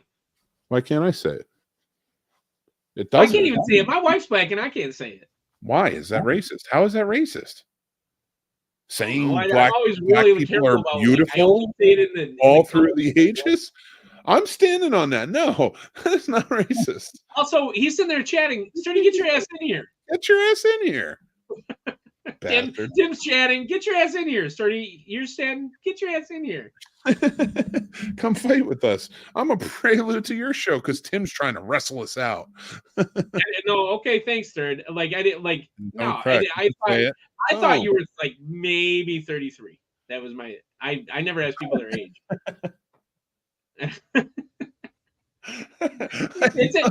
I thought you were a child, Sturdy. Well, 33 is not a child, but it's not like I knew he was. So here's the other part. I knew he was old enough to know that it's interesting to work on cars, but young enough that he could still do everything he does a lot longer than I do. And like, so that felt a good, like, you know. You can't leave that. You have an interview in like 2 hours. That's time. You can take a nap, dude. Like an hour? Yeah. I do it all the time. Oh, a nap at night? Are you kidding me? I can't do that. I know. So Rollins talks about this though. Rollins takes 30-minute naps. Yeah. It's his thing. And he only sleeps like 3 hours a night. And I'm like, guess what? You know what, Dan? You know why? Because he's Henry fucking Rollins. He's the only way over than us. The dude's what, 63, 60, like something like that, like, or 60 this year. But that's what we measure ourselves against, right? Got it. You're so stressed. We're just busting your balls, man. Busting your balls, man. Go hang out with the wife. Go nap. We love you, buddy. If you can. I don't even fuck. I'm high. I love it though. I was gonna say, make gummies kicking in. This is my favorite fucking thing, dude. I gotta tell you. This is my favorite. Well, like to a certain extent, it's freewheeling, it's jazz, right? It's improvisation. I enjoy the broad range of topics that we get to talk about on Friday nights. Like to a certain extent, when you're doing another show, and even my own, right? Like I'm limited to here are these beers, here's this cocktail. I think that, or like Sturdy, for instance, like he's like, hey, here's this movie. And you have this lane and you stay in that lane. And that's great. It's wonderful. I love this because it's like, okay, this is what's on my mind right now. And we're going to talk about all of it. And whether we're using the wheel or whatever we're using, hell yeah. I didn't pull it up, but I can. Instead of when we have like Jason and Sturdy and stuff on, like when it's just you and I, it's going to be like we're going to talk about it for about 15 seconds, then we're going to go back to philosophizing about something whatever we want to talk about anyway. Yeah, fucking. Oh my god, did you watch the show or listen to the show this week? I caught part of it. I tried it. So Miranda was gone this week. Well, gone for 3 days in Detroit, and damn, you can just say no. No, I don't like. I try to like up the views and throw. Even if I can't watch, I'll throw. Oh, I know you do, dude. You never have to sell being a supportive friend to me. I'm on it, and you could do nothing for this entire year, and you've still done more for me than like most people. So I did. No, it wasn't this week. It was last week. I jumped on, and you guys were talking about Black Christmas. And I was like, Mick stealing my fucking thunder. You son of That's it's so true though. Come on. That was the question I threw in the Discord. That was like, that was so true though. Oh, and I felt like whoever it was that disagreed with me agreed. Such a great answer. And it's so weird because Discord is what it is. And it's so decontextualized that I hope she doesn't think I'm an asshole. You know, like she gave such a great answer about why she preferred Psycho. And then suddenly everybody jumped in on my side, and I was like, "Oh, don't pile on! Somebody defend the other side! Come on!" I almost jumped in and be like, "Well, Psycho's actually more influential because of X, Y, and Z." Because I didn't want her to feel like she was like standing on her own feet. Like, I mean, you know me, I'll take it. You give me two sides, and you'll be like, "I'm going to take this side." I'll be like, even if I don't agree, I'll take the other one. I don't care, whatever. But you know what was a high point for me? Well, I was teaching speech in 2012. And part of what the curriculum for that is impromptu speeches, right? You remember those? I don't know what you're talking about. So impromptu speeches are like you were teaching people to speak, or you were teaching people speech, to like you have to deliver speeches, public speaking. Oh, okay. So Okay. I'm teaching speech, and it's impromptu speeches. You have a hat with all these topics in. People have to go in the hallway. They have 5 minutes to prepare, and they come in. They have to deliver a 5-minute speech on the topic, right? And the students are like, "Mr. Gao, blah, blah, blah. Like, I bet you're not that good at it. You're just standing up there in the front of the room doing whatever." And I was like, "Okay, shout out a topic. I don't need 5 minutes." And first girl, and this is one of my favorite students ever. She was like, "Talk about tampons." And I was like, "All right." And I just laid into this 5-minute speech about tampons. And I tried to cite every fucking tampon commercial I'd ever seen. And like, that to me, that's one of my proudest moments. For 5 minutes, I gave a coherent speech about something that I know absolutely fucking nothing about. I just cited everything I'd ever watched on TV about it. And like, that's what this show is like. I love doing this show because whatever topic comes up, I'm going to access whatever I know, and then I'm going to let you or whomever else is on the show kind of take the lead. And like, I love it because it's like, test you. Okay, let's fucking talk about anything. To be my co-host forever, so if you want to show up every week, come on. I am like, it's the one time where I get to like, talk about whatever comes up. Oh, I did, George. Oh my God. Like they talked about it at one of the kids mentioned it in their graduation speech 2 years later because this was sophomores. I can only do this because Mr. Gao. No, so their favorite thing to say was this, and this happened like 6 or 7 years in a row. The Valley Victoria would come up and they would be like, talk blah blah blah, and they'd be like, "And Mr. Gowell, you know how he always tells us we need to have," and look, Freed, there we go, there's a former student. Mr. Gowell always says you have to have a plan. You have to have a plan. How many times do you repeat that in class? Anybody else annoyed by that? Like, and they'd say stuff like that, and I just laughed my ass off because like that was it. Like I didn't. My opening speech to freshmen is always like, you guys can be whomever you want. I'm here to grade you. You can go home, do whatever you want. It's none of my business. You come in, you have your homework, we're good. I'm here to teach you English and like help you prepare. And I don't care who you are as long as you have a plan. How are you going to succeed? And like, I felt like that resonated to a certain extent. I don't know. Dude, like that's you're a pretty special teacher, dude. Well, I try. But you're like I just the way you talk about it. Listen, I can always tell people's true callings, right? Just by the pitch in their voice, because I understand it. Because every time I talk about filmmaking or I talk about this, I have that excitement that is just wonderful. And every time you talk about teaching and the Lions and Michigan, those are the three things. Right here, Michigan, really Lions, and teaching. But the teaching is like the glimmer. That's the glimmer in the eye thing. So I know, man, you are right where you need to be because you know what you're doing. I talk about movies. Like I sent you guys in the group chat that Mr. Fantastic clip today. My dream, if I were like wealthy, I would start my own school. I really would, and it would be capped at 30 students exactly. That's it.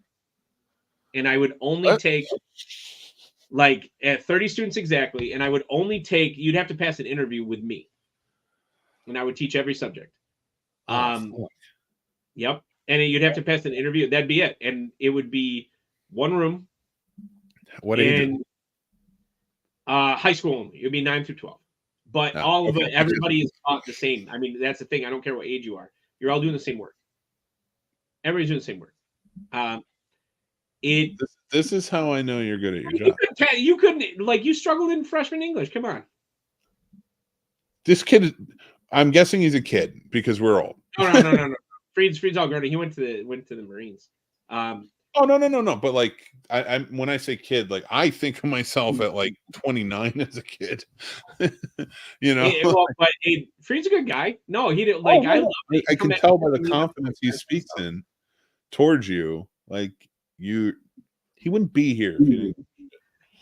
But like 30 kids, one room, and we would do everything. You would have to be physically fit, mentally fit, psychologically fit, and we would work on all of it. Yeah, and like it would frailty. Calm down there.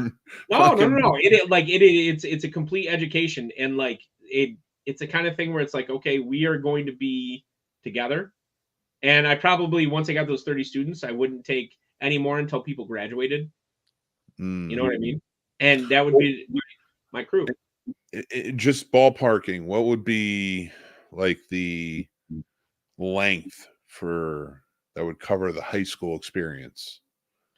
4 years. It'd be 4 years, just like high school. And it would be the same. I mean, it would start. I wouldn't start at 8 because I don't think data shows it. I mean, you shouldn't start high school at 8. I mean, you shouldn't. You should start at 9. All data points to that. It would go 9 to 3. And the primary focus would be being a self-sustaining individual. That would be the goal. Like, you have to be able to become somebody that can stand on their own 2 feet without the influence of your family, your friends, social media, or the world. And that the goal would be true individualism. It's a fucking science experiment. That's what it is. That would be my goal. Is like to study the past in order to prepare for the future. Oh my god, Dan! This is gonna be a movie one. Nobody would. Oh my god! Do you think anybody would ever actually need the money to do this? No way. They'd be like, the most elite school. That's what I want. Like, I told, like, oh man, I had a parent complain one time. This is a true story. Parent complaint. First day, I said, I'm not here to teach anything other than exceptionalism. And exceptionalism looks different to everybody. Whatever you are, I want you to be the most exceptional version of yourself. I fucking love you. Like, and a parent complained. They were like, "What do you mean, And I was like, "Are you?" And I said this on the phone to the parent. Are you telling me you don't want your child to be the most exceptional version of who they are? You tell me that right now, and I will have a meeting with you and my principal right now. And they just sat there quiet on the other side, and I was like, "That's what I thought." I hung up the phone. And I'm not there. I said I'm looking at a crowd right now, and I want all of you to strive to be the next Bill Gates, the next Elon Musk, the next whatever it is. Like, I want you to be the next version of the best version of whatever it is. You're like fucking Captain America, dude. You need to run for press. Oh, and that would last 13 seconds. But can I be the cabinet of the media or whatever? my goal, like, really, as a teacher, I'll say this, and I think it resonates as a principal to a certain extent, is for students to be individuals. I love it. I do. Just terrifying. But as a parent, like, okay, Mick, as a parent, I want you to comment on this. So if your child is in high school and have me as a teacher, and one of my pieces of advice to them is to say, find your own path and try to find the places where the things that you have grown up with have influenced you, and decide if you actually agree with them. As a parent, would you love that? No. Exactly. Right. Like I found myself at odds with parents often. Like I wanted to create students who I understand individualism. Yep. But I also am a living result of what good and very bad family can do to somebody, because I'm the good that came from the bad. And my meaning on that is family's influence. Like, if there's a good influence there, I think it's very important to also have that exist. I believe being able to stand on your own 2 feet, getting out there, learning those things. But I do feel like a familial influence is important. Controversial question, Mick. Mhm. Do you think, and I know you're a good dad, just from like knowing you, Mhm. do you I think try. there are parents out there that think they're bad parents? It's a great question. I think there are I think I don't know what to think, because if I did, I'd have the answers I was looking for. That's a hard question for me, is like looking at parents, and you've seen bad parents. We all have. And looking at them and knowing they're bad parents, that was a contrast continuously, both as a principal and a teacher in my career. That was a contrast. Part of why I needed that year break, dude. I'm not lying. Like I felt so overwhelmed. I often wonder how often people take into consideration that they're not doing a great job. And every parent, I do believe every parent potentially is trying their best. Can I throw in my 2 cents Dude, on that? always, because this is the other part. Parents have asked me, what do I do? I'm like, why the fuck are you asking me? I don't have kids. I constantly, almost every minute of every day, wonder if I'm doing it right. I think that makes you a good parent. But I also think that the bad parents do ask that question. But that's why we generally see them try to drown it out with something. And usually it's because the guilt, when they do hit, because they snap, because they don't want this or whatever reason, whatever's deep in their heads. I think when they do this, then it's them feeling guilty, and that's when the comeback comes. And it's like, you're okay, and like, because there's always some sort of like snap, like right after, and then it's neglect. So I think that's where it comes from. I think they know, they don't want to believe it, they drown it out the best they can. But I don't know how, because that shit fucks me up, man. That was my question always, is like, I don't think parents ever think that they are bad at their jobs. And I always do. I always do. It's the parents that are like, man, I'm not doing a good enough job. Those are the ones that I think are good parents. And the ones that are like out there pounding the drum, I've had, so as a principal and a teacher, I've had parents who have ensured me that they're doing everything possible at home they can to support their student in school. And I know just from the student talking to me that it isn't the case. The number of students that would come to me in the closet, right? Like, what a 1990s issue, right? Talk about like not a 20 teens or anything like that issue, a 90s issue. They're in the closet. They're afraid to come out to their parents because of whatever reason. And the parents in conferences are like, I'm doing everything I can to support them. Why are their grades dropping? And I am never going to out a student. Oh yeah, no. Or I never would. Like that's not my job. Like I stay separate from that. And so a student is talking to me about X, Y, and Z, never going to tell their parents. I counsel them. I say, you need to talk to your parents, but I would never tell the parents on the part of the student, because again, individualism, right? Yeah. And no, I think that's a big no for anybody. Yeah, you should never out anyone. The parents talk to me, and like in the same vein, I know for a fact that if their kid came out to them, they would, it would be the end of the universe. And I always, I don't know. This is part of my struggle as an educator, my whole career, is like, do we do enough to ensure that the people who have children are doing the right things with their children? No. 100%. Okay, so on the other end, and you know who I am, how is it enforceable? What a conundrum. And I don't have kids. So for me, my answer, to understand, 20-year-old me's answer to this was, okay, I'm going to remove myself from it. right? I'm not going to have kids. That was my answer. I was like, I'm not going to have kids. Then I don't have to have an answer to that question. It's a question I don't need answered. But as a parent, I have to I have to believe that that is a severe struggle for you. I appreciate you even saying it.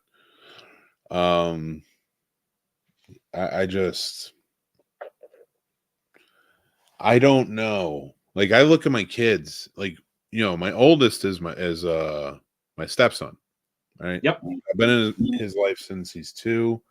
He and his dad are tight, and you know, and his stepmom over there, so it's all good. But and he's just a great kid. I love him like he's my own. So like, you know, when I say my kids, like, I know I share, but I do love him very much. And even when I'm looking at him, I'm like, how could somebody hurt you? Like, I look at their faces and I'm just like, how could anyone hurt you? Not that anyone is hurting them, but I think about it from like my childhood and you know, other people's that I know went through abuse. So it's like, how could you look at your kids' faces and you're like, how could anyone hurt you? Like, it's so, and it's still that's something that just oof. It's insane. And as a teacher, as somebody who truly believes that like independence and that didn't come across like I hurt them, right? Because I never hit my kids. I would never. I think that, like, I don't know. I wonder, because part of it is that like I became a teacher in the cell phone age, right? 2008. That's basically the same time as cell phones really took off. And I would listen to parents talk to me about why their kid needed their cell phone in my class. That's a common conversation. And my stance was always like, aren't you okay with them standing on their own 2 feet? And like, their answer was always no. They wanted to make sure, to the point where I often question whether was it the student that needed to have the cell phone, or was it the parent that needed the student to have the cell phone? So I don't, like, it's complex, Mick, man. I definitely don't. I don't know. I don't have to have answers for it because we don't have kids.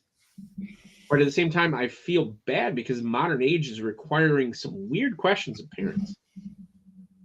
So, to be completely honest with everyone, I can't believe I'm going to put this out there.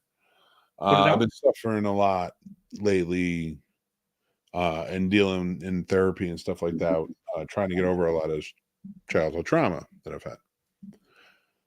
So, like, talking about this thing is drumming up some stuff, and like, you get that knot in your chest. So don't mind me. I may like kind of zone out at times. I get it, man. Like, I get it. Part of why I became a teacher was that same thing, Mick. So my answer, instead of going to therapy, was to become a professional who fixed some of the problems that I endured. And I think that's fucking amazing, dude. I'll tell you what, like, but is it any different? This is the important question. Is it any different than somebody like using alcohol to dull their pain in their life? Like, I had a girlfriend. So what a weird connection.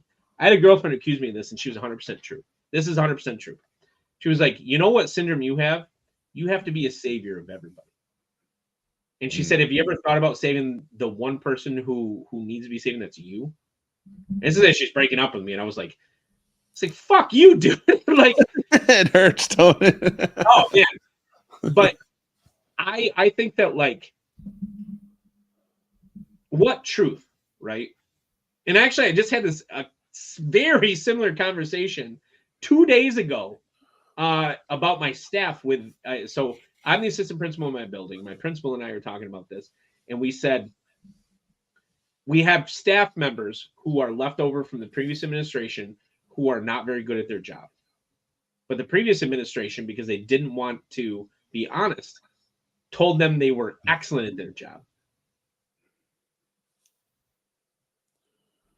I am not the kind of person that peels off other people's Band-Aids very fast. I peel them off very slowly. Mm-hmm. But if it were me, I would want the Band-Aid ripped off. Would you rather be the kind of person who the truth is ultimately revealed to very quickly or slowly? No, I am. So here's where I lie. And I think that's why we get along. I am very big on integrity and very big on being trustworthy, telling the truth, and just being loyal and being, of good character. Why? I'm not saying I'm perfect, in fact, it's because I wasn't always perfect that I strive for this now. One of the biggest things is like, I realize I'm not fully like it, but like, I want to be on that level of like a Ted Lasso. Right. And here's why. And I see you getting ready to smirk. Oh, dude, because I'm like the anti Ted Lasso. I know, but that's I think why. he's like toxically positive. Why. No, but I am telling you, I think you need somebody like that. And that's why I'm striving to be that, because you said it's not good. And I want to be that positivity and show you and everyone else and try and inspire. So you, in fact, inspired me. Oh, so I had it. So I had this guy do a whole training for education, dressed up like the guy from Ted Lasso. And his viewpoint, and this is the thing, it's like you get these people, especially in education, you guys probably get this in your professional career all the time, like, who are, everything is great no matter what, right? Yeah. I am not that guy. I like to examine and really. You're Roy Kent. I'm Roy Kent. This guy's a fucking cunt, huh? Like, so like, Ted lifted Roy from down in the cynicism into at least a more optimistic pessimism. My wife has done. If you had met me in my 20s when I was actually angry, if you had met me in my 20s, I was more Kentish than I am now. My wife changed my outlook a lot. She really, she made me more positive. I'm not gonna hesitate about that. But I can't bring myself to be the kind of person who ignores. I don't know. My problem, and I'm very limited in this, because I skipped over most of the series and just popped in when my wife was watching. My problem with him is that he seems to be the kind of person who sticks his head in the sand when problems are going on. That to a certain extent, like, and having a positive spin on everything is great, but you need balance. And what balances him out in that show to a certain extent are the other people that he surrounds himself with. But I am not a protagonist. I've never had protagonist syndrome. No, go, wait. You gotta go back. Real quick. I'm too high to go forward that fast. Oh. So that's the point, though. He is like that. And it isn't until the end when he realizes that everything that he backs down from, he needs to stop backing down from and go and be with his son. And then that's when he finds his true happiness. He has stopped backing down. He went exactly to what he wanted. But his positivity didn't inspire. And this is what drives me nuts, because it's what you do. So he inspired everybody to be the best versions of themselves. And that's all it did. It wasn't toxic. It just inspired them to be the best versions of themselves, which made them better people together. And that's what I want to do here. I want that community. I want to build better versions of all of ourselves. I want to show everyone out there we can do it. The difference between me and Ted Lasso is, I think, the best way you build the best version of yourself by killing snakes. Conflict. You've never. So this is my quote, and I've stuck by it my whole life. Self-destruction is the only method of creation. I disagree. I think it's the only one we've known for so long, but we can do it. You say this, if we can say be the best versions of ourselves, then all conflict is not going to be push a button. It's going to be debate. It's going to be reason. If you're trying to be the best versions of yourselves at that table, that's what it's going to be. That's the Star Trek way. That's the bright future of Star Trek. I love to use science to demonstrate a point. So what is the only way to move forward, Mick? In history, so scientifically, what is the only way to make an object move forward? Force. And to apply force, you have to leave something behind. Okay. And that's the key. You cannot move forward without leaving something behind. It's essential. Because movement, whether you're talking about social movement, psychological movement, or physical movement, is an impetus. It moves forward. So something to create that motion has to be left behind. And to leave something behind, it has to be cut out. And the only way to cut it off is through conflict. And so I like my life, and granted, I would never tell people to be like me. I mean, that's the other part about me is like, I will never, ever be like, it's a rule in our house, actually. I'm not allowed to use myself as an example. But I think about like, so Dan Campbell did this whole speech. And you know I love Dan Campbell. Talk about bringing the whole circle back to the beginning of the show, right? So Dan Campbell did this whole speech after their last really big loss against the Ravens. He had a pair of dirty pants. And he brought them out, and he's like, and they were folded up. He shit himself? No. They were just like full of dirt and stuff. And he holds them up, and they're folded. And he was like, look at these pants. Look how dirty these pants are. And this is after talking to, and he talks to them about like, you let yourself down, basically. Like you created, you had them, and then you let yourself down. And he said, you see these pants? These are just like us right now. Does this look as cool as I think it does? No. I'm listening. I'm still listening. I just want. No, it's okay. And so he rolls them out. And of course, when he rolls them out, dirt flies everywhere. Mm-hmm. He said, see that? See that? We have to get the dirt out of us. If we don't get the dirt out of us, we'll never move forward. I love and it. That's been my, that's the thing. It's like, you have to face. You know what? It reminds me of when to come together for them to come together, they had to put the belief sign back together. And that's why they all came back together. So it's very similar road. You're on your way. I'm going to inspire you to Ted Lasso. It's different because they brought the past back to bring themselves together now. I want to cut the past off. I want the umbilical cord severed. I want it, and that's the thing is like I facing it and being like granted, I mean, you know, I will say I will never tell people to look at things the same way I do, but like breaking your problems in front of you and leaving them behind is how I've always done everything. And that's at odds with Ted Lasso. I mean, that shows at odds with that. Like, I want Dan Campbell, not Ted Lasso. That's what I want. Ted Lasso. You're gonna be Ted Lasso. You're gonna be Ted Lasso. You do everything like him anyway, and you're teaching, and you're being a principal, and you oh my God, dude, you live the fucking life.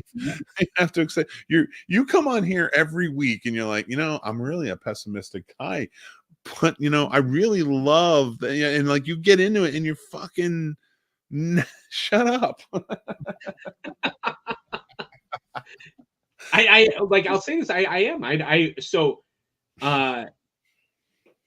Although I mean, like I'll say with the Lions, I guess I have friends that I told them. I mean, you know this. I haven't missed a Lions game since 1990, and I've never left the wagon. I won't. I've listened to them on the radio or watched them on TV. I won't leave the wagon. And now all these people are climbing on, and I don't want them. I don't want them on the wagon. I was here the whole time. It'll be me and my dead stepdad driving the wagon. Like, I like, and that old guy that they had on the news who's had season tickets since 1957. God, do I wish that was me. Dude. But I don't know. And I try not to be. I've been accused in my life of being overly romantic, and this is probably me, self-correcting, Nick. I've been accused of being overly romantic, like looking at the romantic. Like my pessimism is not the result of pessimism.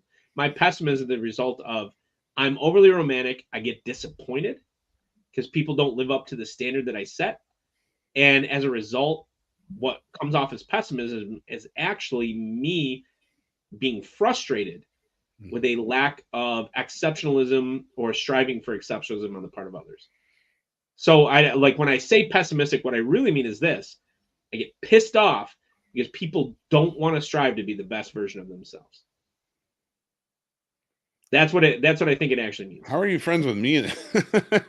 You're that Mick. No, you're a great man. Like, so this is the other part: is individuals determine their success.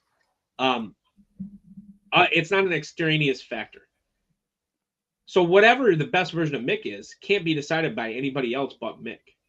And the best version of everybody is that way. Like everybody's a data set of one. You can apply data and social standards to groups. You can't apply them to individuals. That's not how it works. That's not how data works. People can be a subset of data, but if you're talking about an individual, only they can decide what success is.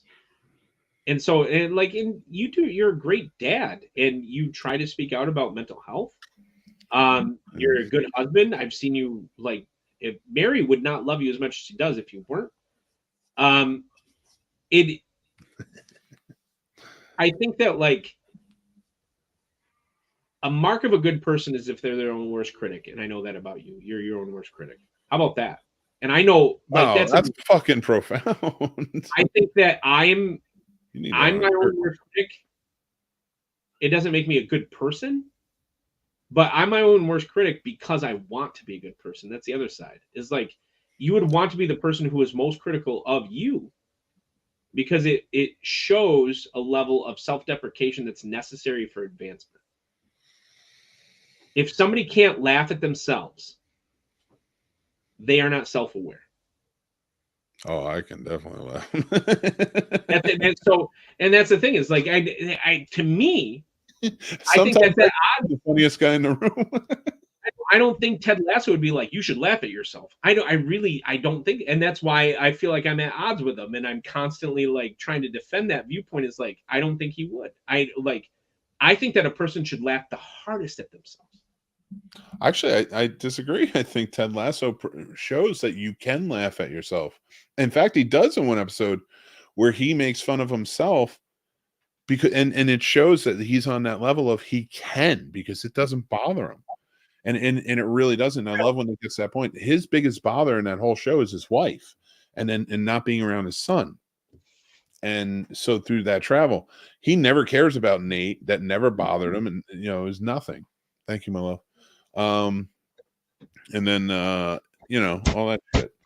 You're fucking Ted Lasso. That's the moral of this story. Yeah, how do we end this show tonight? You're Ted fucking Lasso, and you should run for president because you're smarter, Ted Lasso.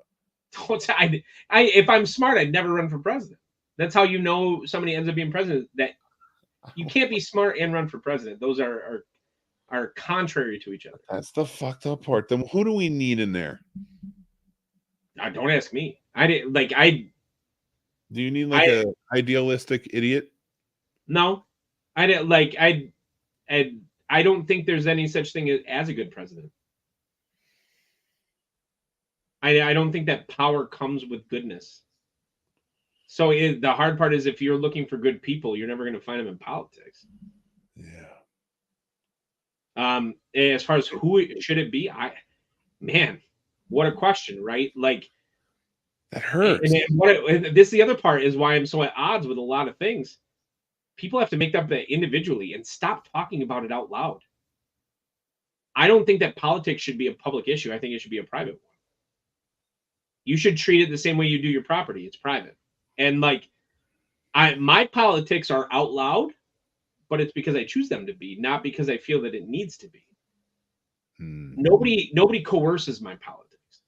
My politics are punk rock. What are my politics? I am adjacent to power. Those So are my politics.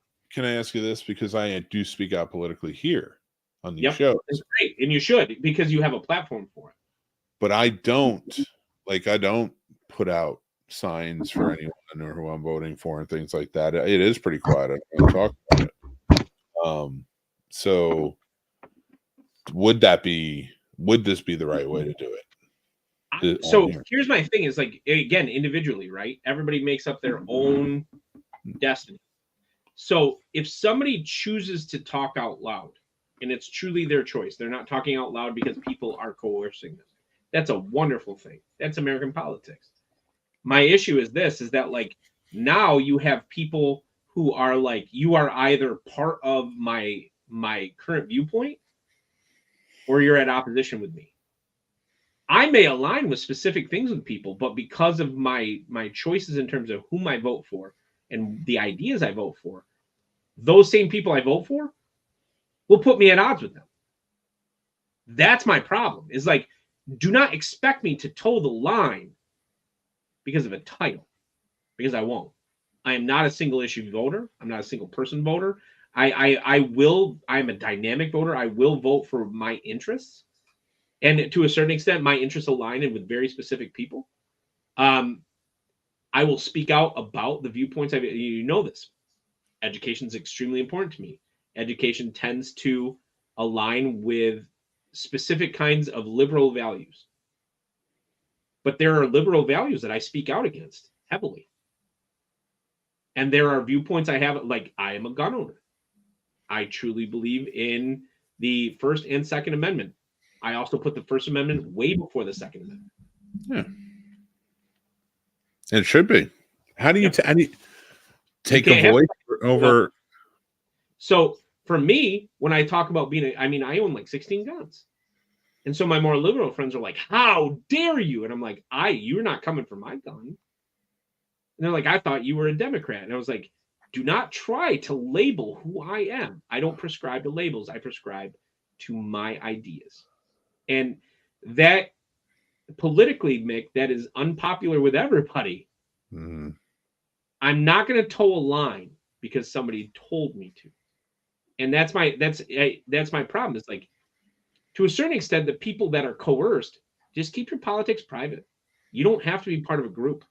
Don't let somebody force you into an idea. If you are conservative and don't like the mainstream conservative viewpoint, then don't fucking vote for it. If you are a Democrat and you don't like the mainstream Democrat viewpoint, then don't fucking vote for it. Like, I hate this idea that somehow you are wasting your vote by not aligning yourself with party values. So my politics are punk rock. I'm adjacent with power. Right now, you see power in terms of a dichotomous system, too. And I won't do it. I won't play the game. And the people that do, I feel bad for, because they are using you.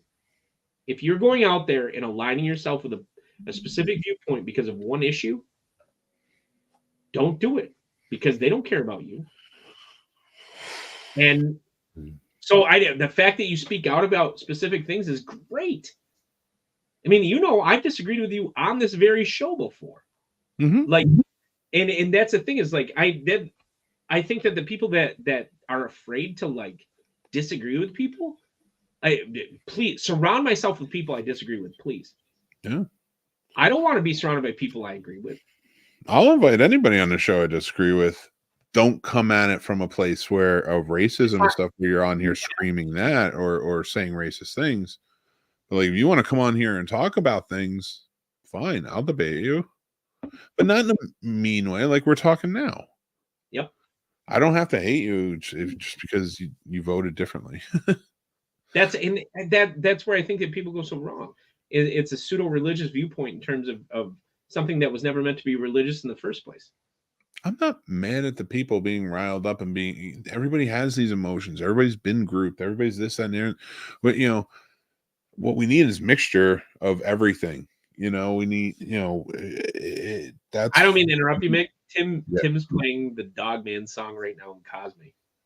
All right, we're gonna wrap it up. Can we pull it up? Oh, I don't have the link. Hold on. Like, can I share it? Yeah, you should be able to. I'll just pop it up.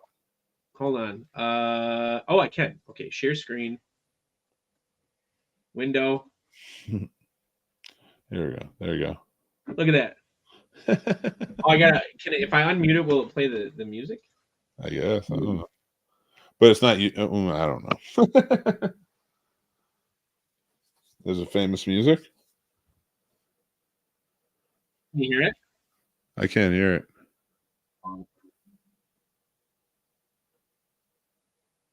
Damn. It's just all these drawings from the dog, man. That's all. Oh, dog, man. Well, in New Jersey, you guys have it. What is it? The Mothman? No, that's West Virginia. Yeah. It's We're the Jersey Devil, baby. On the Pine Mountain. Have you ever gone looking for it? What? Have you ever gone looking for it? Oh, have I?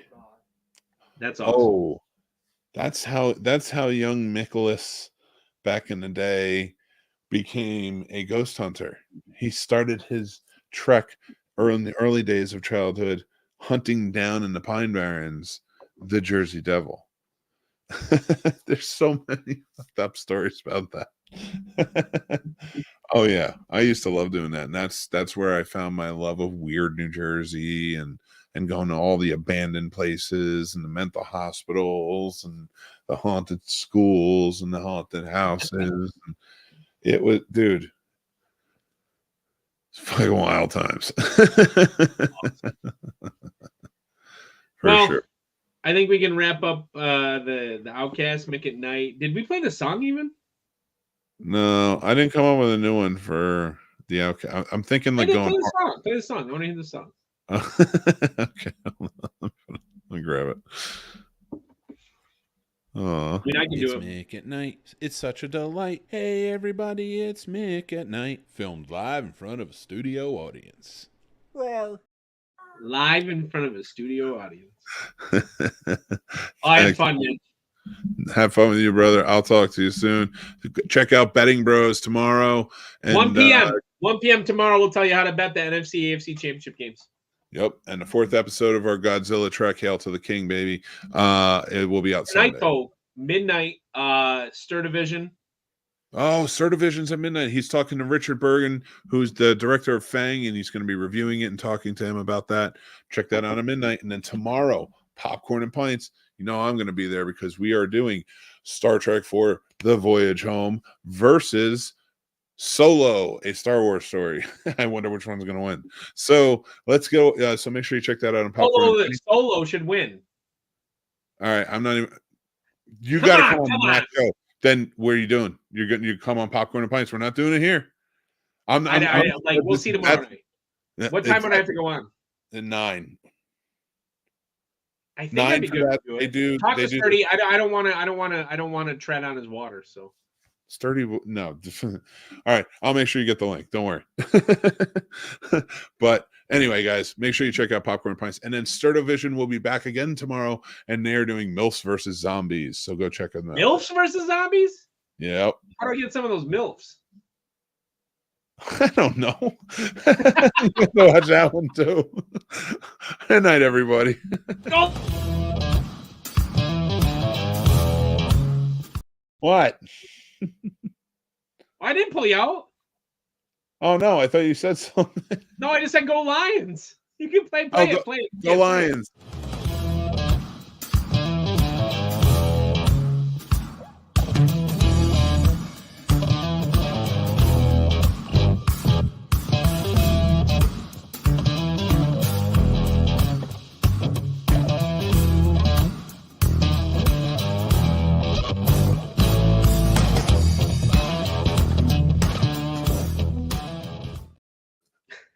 I forgot to end the stream, dude.